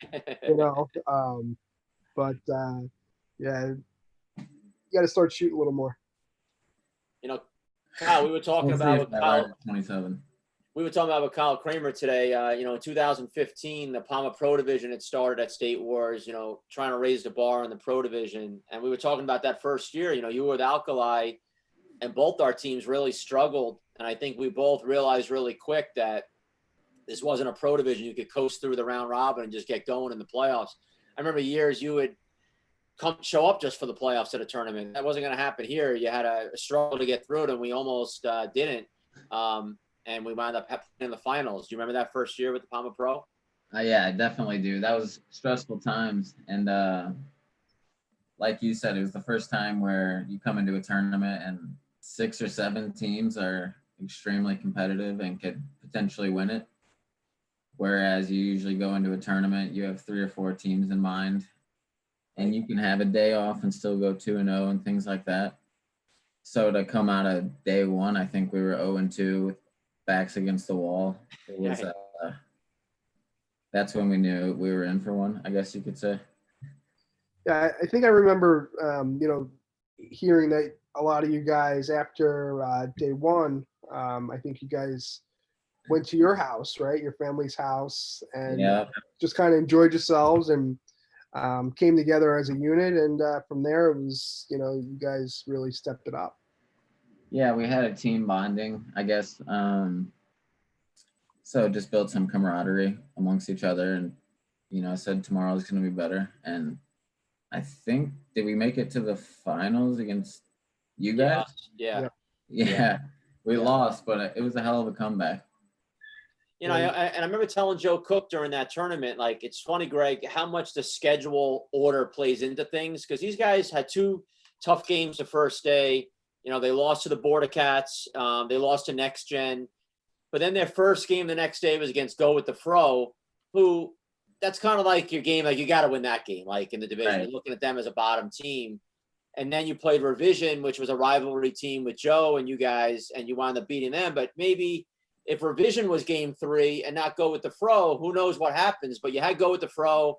You beat their asses pretty good. It got you guys going a little bit, and then you cruised from there. Whereas if you're playing Revision game 3 and they maybe beat you guys, like, so it's just funny how the order of how you play teams becomes a factor sometimes. 100%. Yeah. And then also, like you're saying, like, if we don't get Next Gen and Border Cats on day one, then we could be sitting a lot prettier and not in that position. Right. No, 100%. Oh, yeah. So after 2015, 2016 came, and you were playing with Cyprus. You want to get into that a little bit? Why, you left Alkali obviously for a little while and then ended up back, but what happened with that switch? That was just just something between us personally. So, but we took care of that. And so we were back to Alkali the following year. You know, it's funny. We talked to Ethan the other day, Kyle, and you look at the roster of that Cyprus team. Kyle Novak, and you led the team in scoring that year. No biggie. Junior Cadiz, Ethan Chavera, Jerry Osterkamp, Corey Hodge, Eric Purcell, Jalen Krogman, Ryan Newens, Joaquin Chavera. You know, pretty impressive team. And again, it speaks to the volumes of the tournament. When that team didn't win a game, you guys went 0-2-2 with 2 overtime losses, I think shootout losses. But I mean, that team right there, you could think of, you just saw that roster alone, you go, oh, was that Team USA? Oh, was that the team that won the tournament? Like, just speaks volumes right there of that roster. And to not even make the playoffs is pretty crazy. And I think that says a lot about what chemistry means in roller hockey, really. And playing together as a unit instead of just relying on skill and whatnot.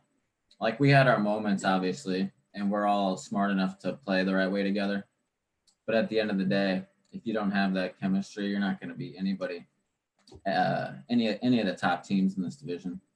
Yeah, I think you're right, because look at the Sniper team. I think some people look at our team like fans and they go, how's that team win? Like, they're not even any good. Like, we have an older team and maybe not the most skilled team, but I think our team has pretty good chemistry.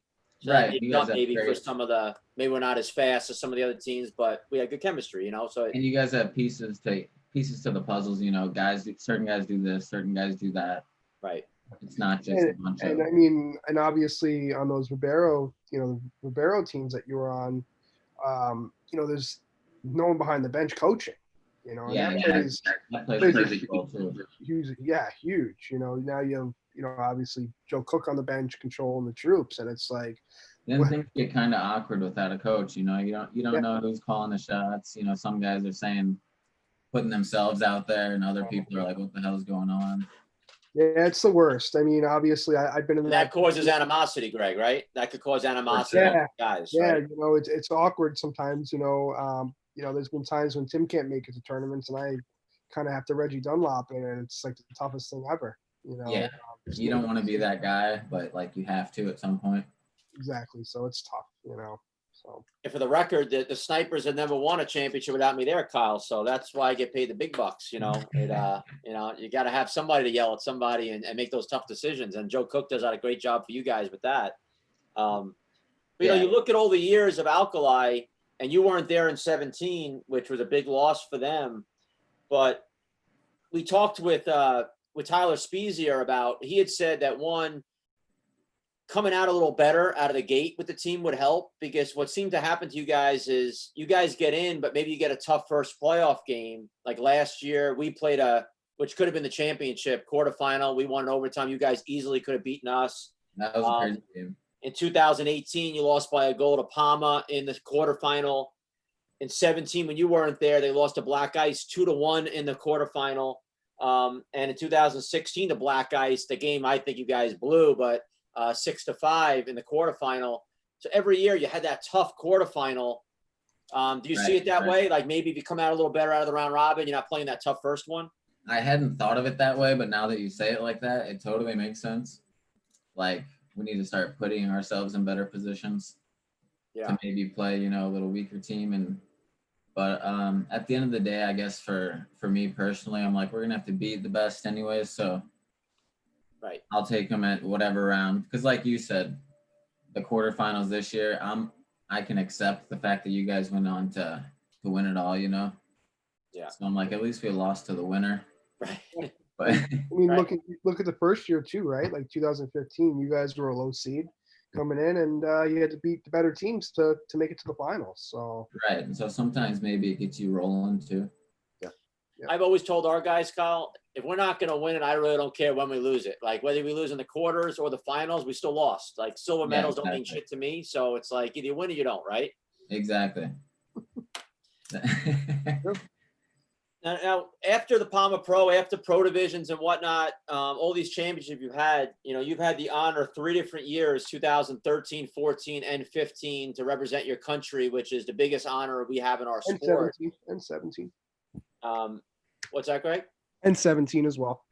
Yeah, for Tiers. I think, yeah, I'm sorry. I was doing IHF first. So IHF Yeah. in 13, 14, 15, and then the World Games, right, in 17, and with Fears.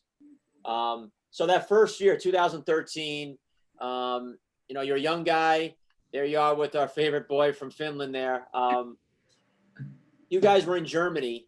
6 games played. You had 1 goal, 8 assists. Again, to my point, being that playmaker, 9 points. You guys won the gold medal. You beat Sweden 6-3 in the final. So just speak of that experience. How did it feel, one, to be asked to represent your country? And, we saw you as a little kid wearing those USA gloves. So back then, obviously, you already had thoughts in your head of playing for Team USA.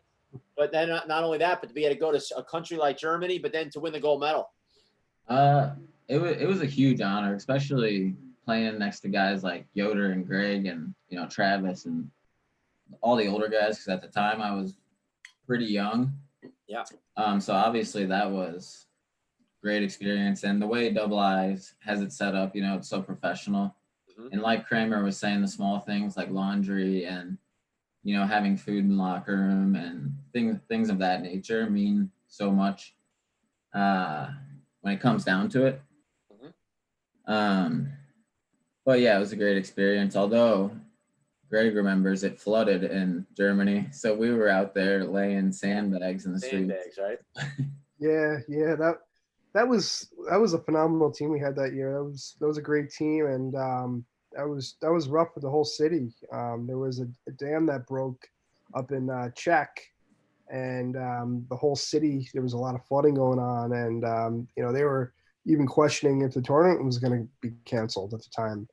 So, us Americans as good citizens and role models, we packed up some sandbags and helped the local community out and prepared for the flooding. And that was actually on our off day, which was a little rough because I know, guys went out the night before and enjoyed themselves a little bit, and guys definitely struggling on our off day and definitely F-bombing, sure, under their breaths. But it was just, the captains came together and, we figured it'd be a good little bonding situation, and it worked out. So it was awesome. We had a good squad that year. Yeah, for people at home at the IHF tournament, typically you play your round robin, and then there's a 1 day off before the playoffs start, and it gives teams a chance to rest, to travel the city, to maybe have a little fun, do whatever they want to do, and just explore a little bit maybe of the city, because you don't get a lot of chances to do that during the game days and whatnot. So that's that off day he's talking of. So they spent the off day helping the city out with sandpack and sandbags to help with the flooding, which is pretty awesome stuff. But then the next year, Kyle, you guys were in Czech, and 6 games played, 6 points again for you. That year was a little tougher. You guys, you lost in the semifinal to Canada. We call it the Chris Terry game. He scored the shootout winner. You guys lost, and then you wound up beating Sweden 12-5 in the bronze medal game.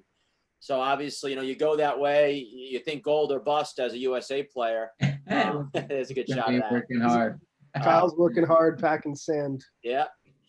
But do you remember that shootout, Kyle? And were you one of the guys that got to shoot in that shootout or no? I faintly remember it. I don't think I shot. Mm-hmm. I think I remember Terry scoring though. Yeah.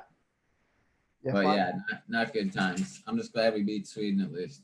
Right. At least came home with a medal. Yeah. And then the next year, the next year, 2015, you guys were in Finland. It was a little bit more of a disappointing year for USA. You guys did very well, but you lost to Sweden in the quarterfinal, which is almost like we talked about with State Wars. You play a tough game the first round, and then you're out, and people say, "Oh, how do they not medal?" Well, it's all that pecking order of who you play, and obviously Sweden's always a top 3 team. Exactly, and I think, like you said, if we would have came out stronger, we wouldn't have been in that position. Mm-hmm. But it is what it is, I guess. That was some of the flooding there, and it was getting close to the doors of the building, actually. Yep. That's crazy. These are light street lights right here. Yeah. That's pretty awesome. That's a good picture there. Yeah. And then, Kyle, in 2017, I know you played a World Games. Did you play a Fears that year as well, or just World Games that year? Just World Games. Okay, so you went to Poland for World Games. Yeah. So we've been talking on this broadcast for weeks about, the awesome experience of World Games. I know Greg played in it twice. I've never been a part of it. I'm hoping in 2022 to still be coaching Team USA because the World Games will be actually in the United States. So I know everyone talks about the opening ceremony, how many athletes are there and whatnot. Speak about your experience of Poland in the World Games. That was awesome. The whole opening ceremonies, it was a little bit different there because they didn't have, like, I've heard in the past, you kind of like walk around like a track and a stadium's filled or something. Mm-hmm. Yeah. But they had like a huge stage set up with like a whole light show and sand everywhere. And it was just a huge like ceremony where all the athletes were and a bunch of events going on. Okay. And food and beer vendors and things of that nature. So it was more of like a party atmosphere Mm-hmm. rather than like a opening ceremony for an Olympics. Okay. And did you get to So- intermingle with the other athletes from the other sports and stuff? Yes, that was the cool thing because there was sports you'd never even heard of, like I didn't know there was figure skating for inline hockey. Mm-hmm. So, you're talking to people about things you didn't even know existed. Right. So it was a cool experience. And then obviously you have all the other countries, so you can interact with them even better. Yeah, I know, Greg, looking at for the World Games coming up, I was looking the one day at the sports list, and to Kyle, like Kyle's saying, there's sports, like almost like combos of different things, like guys are on like a kite and they're, a hang gliding thing and they're doing another like all these crazy sports. Yeah. Then you get stuff like lacrosse is in it, and a lot of sports that are real sports. It's basically all the sports that aren't in the Olympics yet and are trying to get into the Olympics or competing at this event. And it's the Olympics for non-Olympic sports, if you would. Sumo wrestling, karate, or stuff like that, I think. But you guys didn't medal that year, right? You guys had a little bit of a struggle, right? Didn't medal there? Yeah, well, we went 5-1. I guess somehow goal differential in our one loss. Okay. So we didn't even make playoffs or something weird. It was Okay. a totally weird system compared to Okay. double I's. Okay. But yeah, so we went home without, I want to say 5th place or something. Okay. Yeah, I mean, people take it for granted a lot. I think Team USA always wins the gold medal, and I learned the hard way too. When I wanted to get involved, looking at the history and saying it's not the easiest thing in the world. And as you know, you can see that's what makes the gold medal so special because it's not a layup. Right, and like double I's, you get over there and people don't realize that they do have different rules with the offsides and whatnot. Mm-hmm. So that definitely helps other teams, I think, that can't skate as well as Americans, and those guys can rip the puck, obviously. Right. So it definitely evens the playing field, I would say. Right, you have smaller nets, right? So it's just a different game. I mean, you're not you're the setup guy, but for everyone, those nets are tough. Yeah, I can't score on those nets. So Kyle, you've had a good career as well on the ice side of things. You're not just strictly been a roller guy. Kyle played 3 years, really 2 full seasons, really, in the USHL for the Green Bay Gamblers. 126 games played there, 44 goals, 84 assists, 128 points, so more than a point a game there. Pretty impressive stuff in the USHL. And then you went on to play Division I hockey at Western Michigan. Same thing. You played there for looks like 3.5 seasons. I guess that 4th year you didn't. I don't know if you weren't playing as much or you left or what happened that 4th year again. I don't even remember. Yeah, it was my senior season and I wasn't playing as much. So I'm like, all right, well, I'm just gonna finish my school. Like I was missing schooling to go on all these trips and not play. Okay. So I'm like, all right, well, I'm gonna stay here and do my work. Right. But then I ended up going to Quad City actually anyways. Yeah. So. Right. Now, is it humbling for someone like you, Kyle, where, you're used to being the guy, right? You play roller hockey and obviously, and even the USHL, you were a stud player, over a point a game. You go to college and listen, we all know there's always politics involved and a lot of who your coach is and whatnot. But is it pretty humbling when you go somewhere then and suddenly you're not that guy? Is that a lesson learned as a young guy? I don't know if it was humbling, I would say, because frustrating. Yeah, I would say it's frustrating more so because I'm not going in there like with an ego as far as things go. True. It's just frustrating in my own sense. Like But I don't want it to carry over and affect the team, I would say. Right. So inside, I would be pissed off, but Mhm. I'm not going to let it show to the teammates and be Right. detrimental to the team or anything like that. Now, when you were at college, and let's just say mentally, maybe it was frustrating. I'm assuming that roller hockey had to be a nice thing for your life at that time to go to the Summers End and be at roller hockey. I know Steve Oleski talked about this. Pat Maroon talked about this. And I think Chris Terry might have as well. When they were struggling a little bit on ice, roller kind of brought them back up and just made them excited for hockey. Did you feel that a little bit with roller for you? Yeah, definitely. I'm always looking forward to the summer, and it's definitely when I was playing ice hockey, and you know how Andy Murray was a little more on the strict side of ice hockey coaches. Mm-hmm. So getting out to roller hockey events in the summer was huge, mentally for sure. Yeah. Even if it was just for a few days at a time, since we always had that summer training. Okay. But Yeah, I'm sure that was always tough. I'm always a roller guy at heart first, you know. Right. Then Right. comes ice hockey, so I'm always dying to play. Yes. So speaking of which, so you ended your ice career and then ended up going out to Europe and pursuing, playing professional roller hockey, which is, your true love, roller hockey. And you've been in Spain for the last 2 years. And it looks like next season you signed a contract for a French team. Yeah, Beersen. I guess the team name is Beersen in France. Okay. So Spain was awesome, but I just figured it's time for something new. And I don't have that many more years left of playing, I'm assuming, so I'm just doing it while I can, exploring Europe. I guess you could say for free since they provide the housing and whatnot, and you're not going to find that opportunity too many places. Yeah. So I'm just thinking ride this out while I can for a few more years and then get a job and whatnot. Yeah, and enjoy it while you can. Yeah. Exactly. Talk about your time out in Spain and the city that you were in and the team and the league itself. So I was in Valladolid, Spain, like 2 hours west of Madrid. I don't know if you've been there, Greg. Did you play there? Yep. So yeah, I didn't. I actually never played on the new rink there though. I so rink there. So actually a really great facility, and they're pretty professional for that league. Yeah. I know the French league doesn't even you don't even need sport court, right? Yep. So the Spanish league at least makes you have to have that now.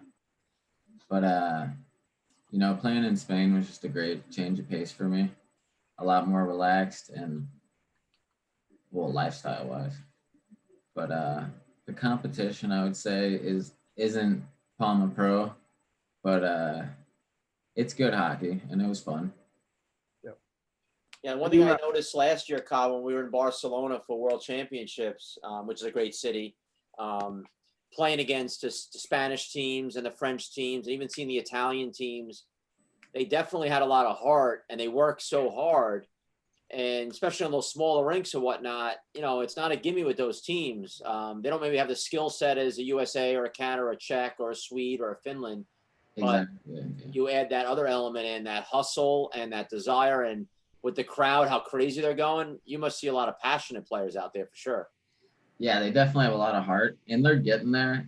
I think roller hockey in Spain's only been popular for 20 years now, is when it kind of started in the city I was playing in. Okay. So they're on the up and up, or up and coming, however you want to put it. Mm-hmm. But yeah, they just don't have the skill yet of, Canada and America and Sweden. But I think they have a bright future, actually, especially with them getting decent rinks and facilities and whatnot. Yeah, they have a ton of talent there. I played there back in I think it was 2008. I was playing in Barcelona, and going to cities like Valladolid, they always had crazy fans. Their rink was always very nice, and their talent was very good. Obviously, their skill set, you could tell, was getting better and better, and every team had a couple guys that were pretty damn good. Yeah. But a place like Valladolid, where a guy like Angel, he takes so much damn pride in, Yeah. in his program and the youth and all that stuff. And, he's got a good thing going there. And a lot of those youth kids are getting really good. So it's impressive to see. Yeah, it definitely is. Bright future. I think, one of the big advantages that they have in these countries that's only going to help them down the road is, nowadays they're playing year round. They're playing together, which USA doesn't have that. We're putting together, all-star teams or whatever, but Right. getting back to chemistry and being on their wheels more. And as the competition gets better locally, they're going to get better from playing against stronger guys. And as the youth programs grow, it's just going to make it better and better. So I definitely see Spain and France and those European countries, 10 years from now, are going to be a real team to be worrying about as they just get better and better. Exactly. And one thing about Valladolid is their government is helping fund. They have funding. Yeah. So, that's only going to help them, especially bringing in imports and whatnot to keep teaching them and I guess helping in that regard. Oh, for sure. I know there was the one kid from Spain. What's his name, Greg, that I was impressed with out there? He came to State Wars. Edu. Is that Raquinho? Yeah. Yep. Yeah. Yeah, he's a good player. Yeah, he was pretty impressive to me out there watching him at World Championships. Just his skill set. I was like, wow, this kid's pretty good. He came to Palma Pro, whatever, but he's a good player. Yep. And next year, France, I hear maybe, or you go back to Spain. What are you doing next year? Beers in France, some team there. Okay. Some of my former Spanish teammates went there last season. Okay. So now I'm gonna go play with them for a season. Okay. See how that goes. Well, it's just great to see different parts of the world, right? When I brought that up before. What'd you say? Tim must have been sleeping when I brought that up before. Oh, you did? I didn't hear you say that. Yep. Oh, okay. So, Kyle, we're going to ask you some questions here. Let's go through, we call them our State Wars speed round of questions that our fans will get to know Kyle Kraemer a little bit away from his game on the wheels. Kyle Novak. Oh, Kyle Novak. Sorry. There's nothing. I'm drinking water, Kyle. All right. Beer or wine? I would say beer. Big Blue Moon guy. Blue Moon? Is But that hard to find in Spain? I was gonna say, since being in Europe, I'll go wine when I'm there. Okay. Their beer doesn't do me well. Spain or Missouri or United States? Where do you like living better? I guess different. I like them both for different reasons. Here, because family and whatnot, obviously. Mm-hmm. They're more relaxed and Like the lifestyle? Yep. Yeah. Weather's great there, right? Yeah, weather is great. Are you more of a caller or a texter? Texter, for sure. Okay. And he's pretty bad at that, too. And this may have changed living in Spain, but are you? What's your favorite food? I would say tortellini. Okay. Super random, but I love it. Yeah, Greg introduced me to some paella when we were in Barcelona, and I was definitely a big fan right away. Yeah, did you like it? Yeah, I loved it. Pretty good stuff. You like it? Yeah, super random. Yeah. But yeah, not bad. Have you tried the squid ink kind, which is all black? Have you tried that or? No, how was that? I didn't try that. I'm not ready for that yet. People said they were raving about it, but that's not my thing yet.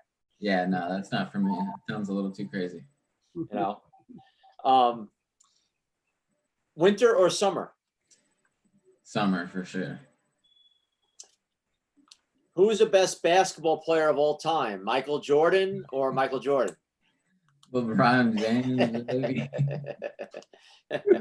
I know you're a big LeBron guy, so trying to trick you into saying Michael Jordan there. I love me some LeBron, but love Michael too. Yeah, no, you can't go wrong with either one of them, I don't think. Yeah, both good. When you're on a plane, do you recline the seat? Yes or no? I don't. Okay.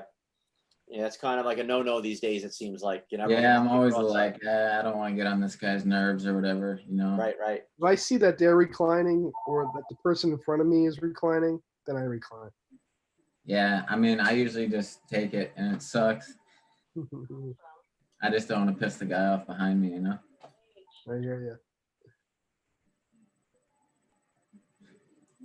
you. Favorite movie? I don't know if I have one. I'm a big Law-Abiding Citizen fan. I like that movie too. Yeah, it's a good movie. It's I a used good- to like the Saw movies, and then they started getting pretty weird. Is it hard? Do you speak fluent Spanish living out there now? No, because they all just talk to me in English. So, and my roommates were Finnish and Czech, so we all talked in English. Okay. Deep dish pizza or New York style? I don't even know the difference really. What's New York style compared to deep dish? So New York would be the thin, like triangle shaped thin Okay, I'll go dip, New York or the style deep then. dish. New Which York. What about St. Louis style?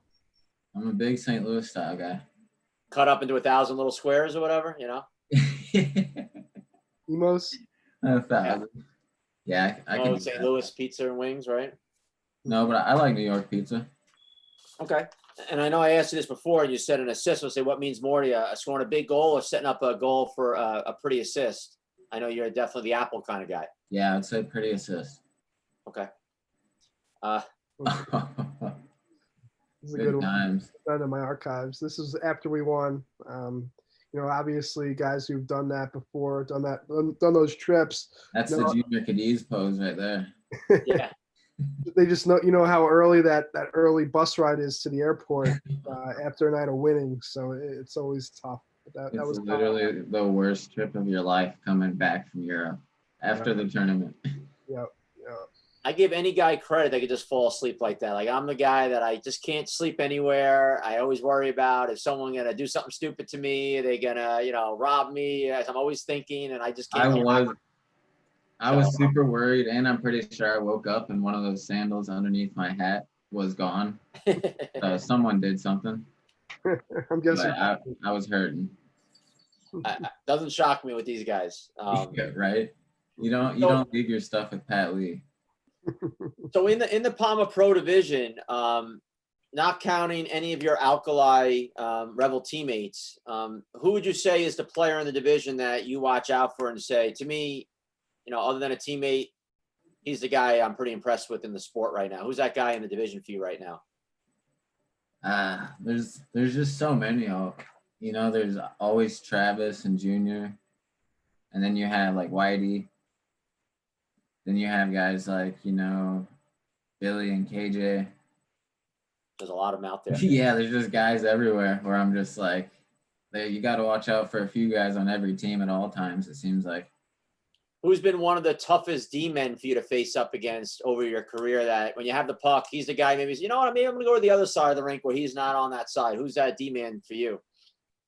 One guy who I think is really subtle with it is Ollinger. Is always holding it down, I feel like, really subtly. No, he's a great player. Doing his job, Get that a lot. Yeah. What about goaltending wise? Who's a goalie in the division? Again, not a teammate, but someone that could be kind of on that more intimidating side that you say, we're playing him. Guys, we got to be good here because he's not going to give up many. I mean, who's that guy for you in between the pipes right now? I mean, Reds is always a stud. TNT if you want to keep your arms. No, but Reds and Jerry always good goalies and tough to score on. Who's the best locker room guy you've ever played with? I like Campbell and Pat Lee. Two characters there guys. for sure. And then you have guys like Greg. Just different right facets of the game, Yeah, some more. Campbell's more of a guy to lighten the mood, right? And exactly. laugh or whatnot, Mm-hmm. And sometimes you need that when everyone's feeling a lot of pressure, right? Exactly. And then, right. If they are serious, you're like, all right, we need to get our shit together. Right. And State Wars related, over all the years playing Missouri 92 and then juniors or whatever, what's a couple of the states that you would always look at as those are going to be our toughest competition? Like, what states to you are the states that you look at other than Missouri and say, all right, they always bring it? For 92s, obviously Michigan was always tough, and Pennsylvania. Mm-hmm. Then there was Colorado was tough some years, or Ohio. It always just depended. Right. On who, which guys played each year and whatnot. Okay. There would always be random teams. Now, the last few weeks we had Joe on, Rob Cherneman on, we had Jay Muro on. We were talking a lot about the pro division and changes to it and things if we needed to change the game, whatnot. So for someone like you that's played over here, you play in the Palma Pro division, you play at Narch Pro or Tours Pro, you play overseas with a different game, you've played the World Championship games, IHF side, obviously offsides rules, and you've played at World Games, which is different. All that you've seen and all your experiences, do you like anything that you say that, I wish we could adopt that with the Palma Pro division here to change the way it's played, or are you pretty happy with how the game is right now? I'm pretty happy with how the game's played. I wish it was like that everywhere else. Right. So I would say don't change anything, honestly. Okay.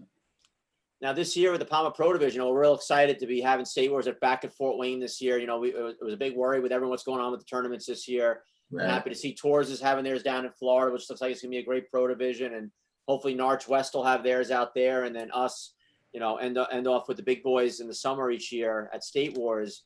Who do you look at? Obviously, to me, you guys are always a favorite to win. So who are a couple teams out there that you say, that's a team that I could see, us playing in the finals? Who are those teams for you right now that you look at as the big dogs, I guess, in the Palma Pro division besides yourselves? So Snipes, Black Ice, Palma. Okay. If I'm allowed to say 3. Yeah, and Palma's made some changes to get stronger. Yeah, exactly. And I look at those teams. I've always said that's to me is the top 4 in the game the last few years. So let's throw those out for a second.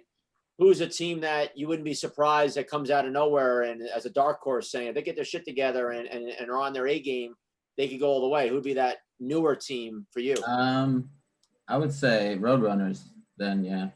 Okay, yeah, a lot of people pick them, Greg. Yeah, I agree. They can wheel. Yeah, they're a good team, and obviously the Border Cats, as well. They have a lot of young kids coming up, and they have a good mixture of some veterans and some younger guys, and depending on who can make the tournament, they're pretty good too. So then you always have Connex, Mudcats, and I don't know if Rincrat has a team or.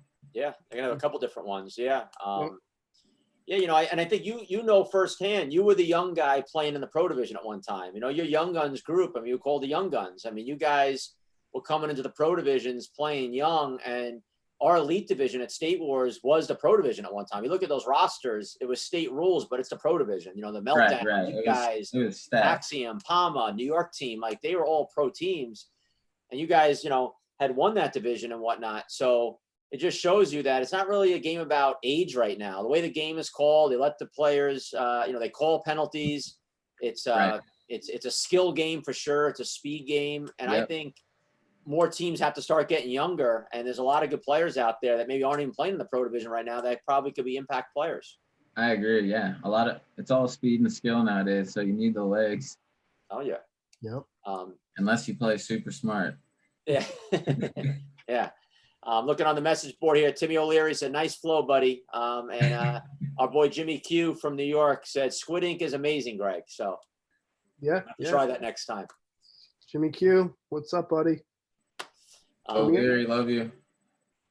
Greg, love you. It's been great having you on here. We appreciate you got a lot going on. Appreciate you taking your time on your Wednesday to join us on the podcast. We've been wanting to get you on for a while, so I'm glad it worked out. And definitely look forward to seeing you on the rink at State Wars this summer, and hopefully we'll see Alkali maybe go all the way to the top this year. Thank you guys for having me. I appreciate it. Thanks, Kyle. See you guys this summer. I will see you soon, buddy. Be safe. Okay, do well. Adios. Take care. That's the one word in Spanish he knows. Adios. Yeah. Beat me to it. Yeah. So Kyle Kraemer, Kyle Novak today, Greg. 2 great Kyles from Missouri, 2 of the best in the game. Like we said, totally different players, totally different ways of mindsets. Just their beans. But it's funny how you can be totally different and still be, in my opinion, 2 of the best to play the game from that state. You could see it just from the interviews alone, right? Kyle Kraemer is very uppity and energetic and, fierce to say. And Novak's very laid back, and he knows what's going on. He does his thing. Doesn't say much, but he still does his job out on the rink. And it's crazy how it kind of just shows you what type of player they are just off the rink. You can kind of see that. Pretty funny. Pretty funny stuff. You know, and the one thing they both do have in common though is you trying to come in here, Taylor? You want to come in and say hello? Hi. This is Taylor. Hi, Taylor. You know, the one thing that I think that they both have in common though, Greg, is they're both unselfish. You know, Kyle Kraemer, like we talked about, as being that team first kind of guy. Because I still believe that he could be scoring a lot more goals, but he's a guy telling me, don't put me on the power play, put Brandon Hawkins on, put Matt White on, but don't, you know, he's that guy. Yeah, and he almost, I think, sells himself short still, because I think he still has a lot of game left in him, Kyle Kraemer. And Kyle Novak just being one of the best passers in the game. And I think of guys with the best vision in the game, and I named top 5 guys, he's in that list for me. So again, another unselfish guy. He'd rather set up a goal than score a goal. So they have that in common. Yeah, you're right about that. And, you know, Novak's been known to score some big goals too. So, you know, I've seen it firsthand. It's just, you saw it against Alberta that year. Yeah, exactly. Exactly. But no, 2 excellent players, like you said, 2 awesome playmakers and guys who could bury the puck when need be. So, you know, I love that age range of Kyle Novak, because he's that age of kind of when State Wars really just started getting going. Like Kraemer was older, but that Novak age, you look from 2005 on, he's been a State Wars guy every year, and it killed him to miss the 1 year. And I remember talking to him, and I was like, dude, you're playing Team USA. Like, obviously you're going to do that. And he's like, no, I know. I just feel bad, you know? And I'm like, don't worry about it, you know? But guys in that age and younger, I mean, they've grown up in State Wars, you know? And it's great to see. And it's great when you see guys that start out, you know, that little teeny guy winning that award. And here he is, fast forward years later, and now he's a top player in the Palma Pro Division, playing for Team USA. I think it's great that he wore those USA gloves as a little kid that were up to his elbow, and then he wound up playing for Team USA 4 different times. Crazy to think about. I mean, you called it in the video, right? You know, future stud pro player, and that's what he's become. So it's awesome to see. And you know, he's had a great ice career. You know, did some great things in the sport, and you know, played some college hockey, played in the East Coast Hockey League, and then you know, finishing his career with you know, his true love is in roller hockey, traveling Europe and you know, playing in Spain and heading to France next season. So it's pretty damn cool if you ask me. That's just awesome stuff. Yeah, no.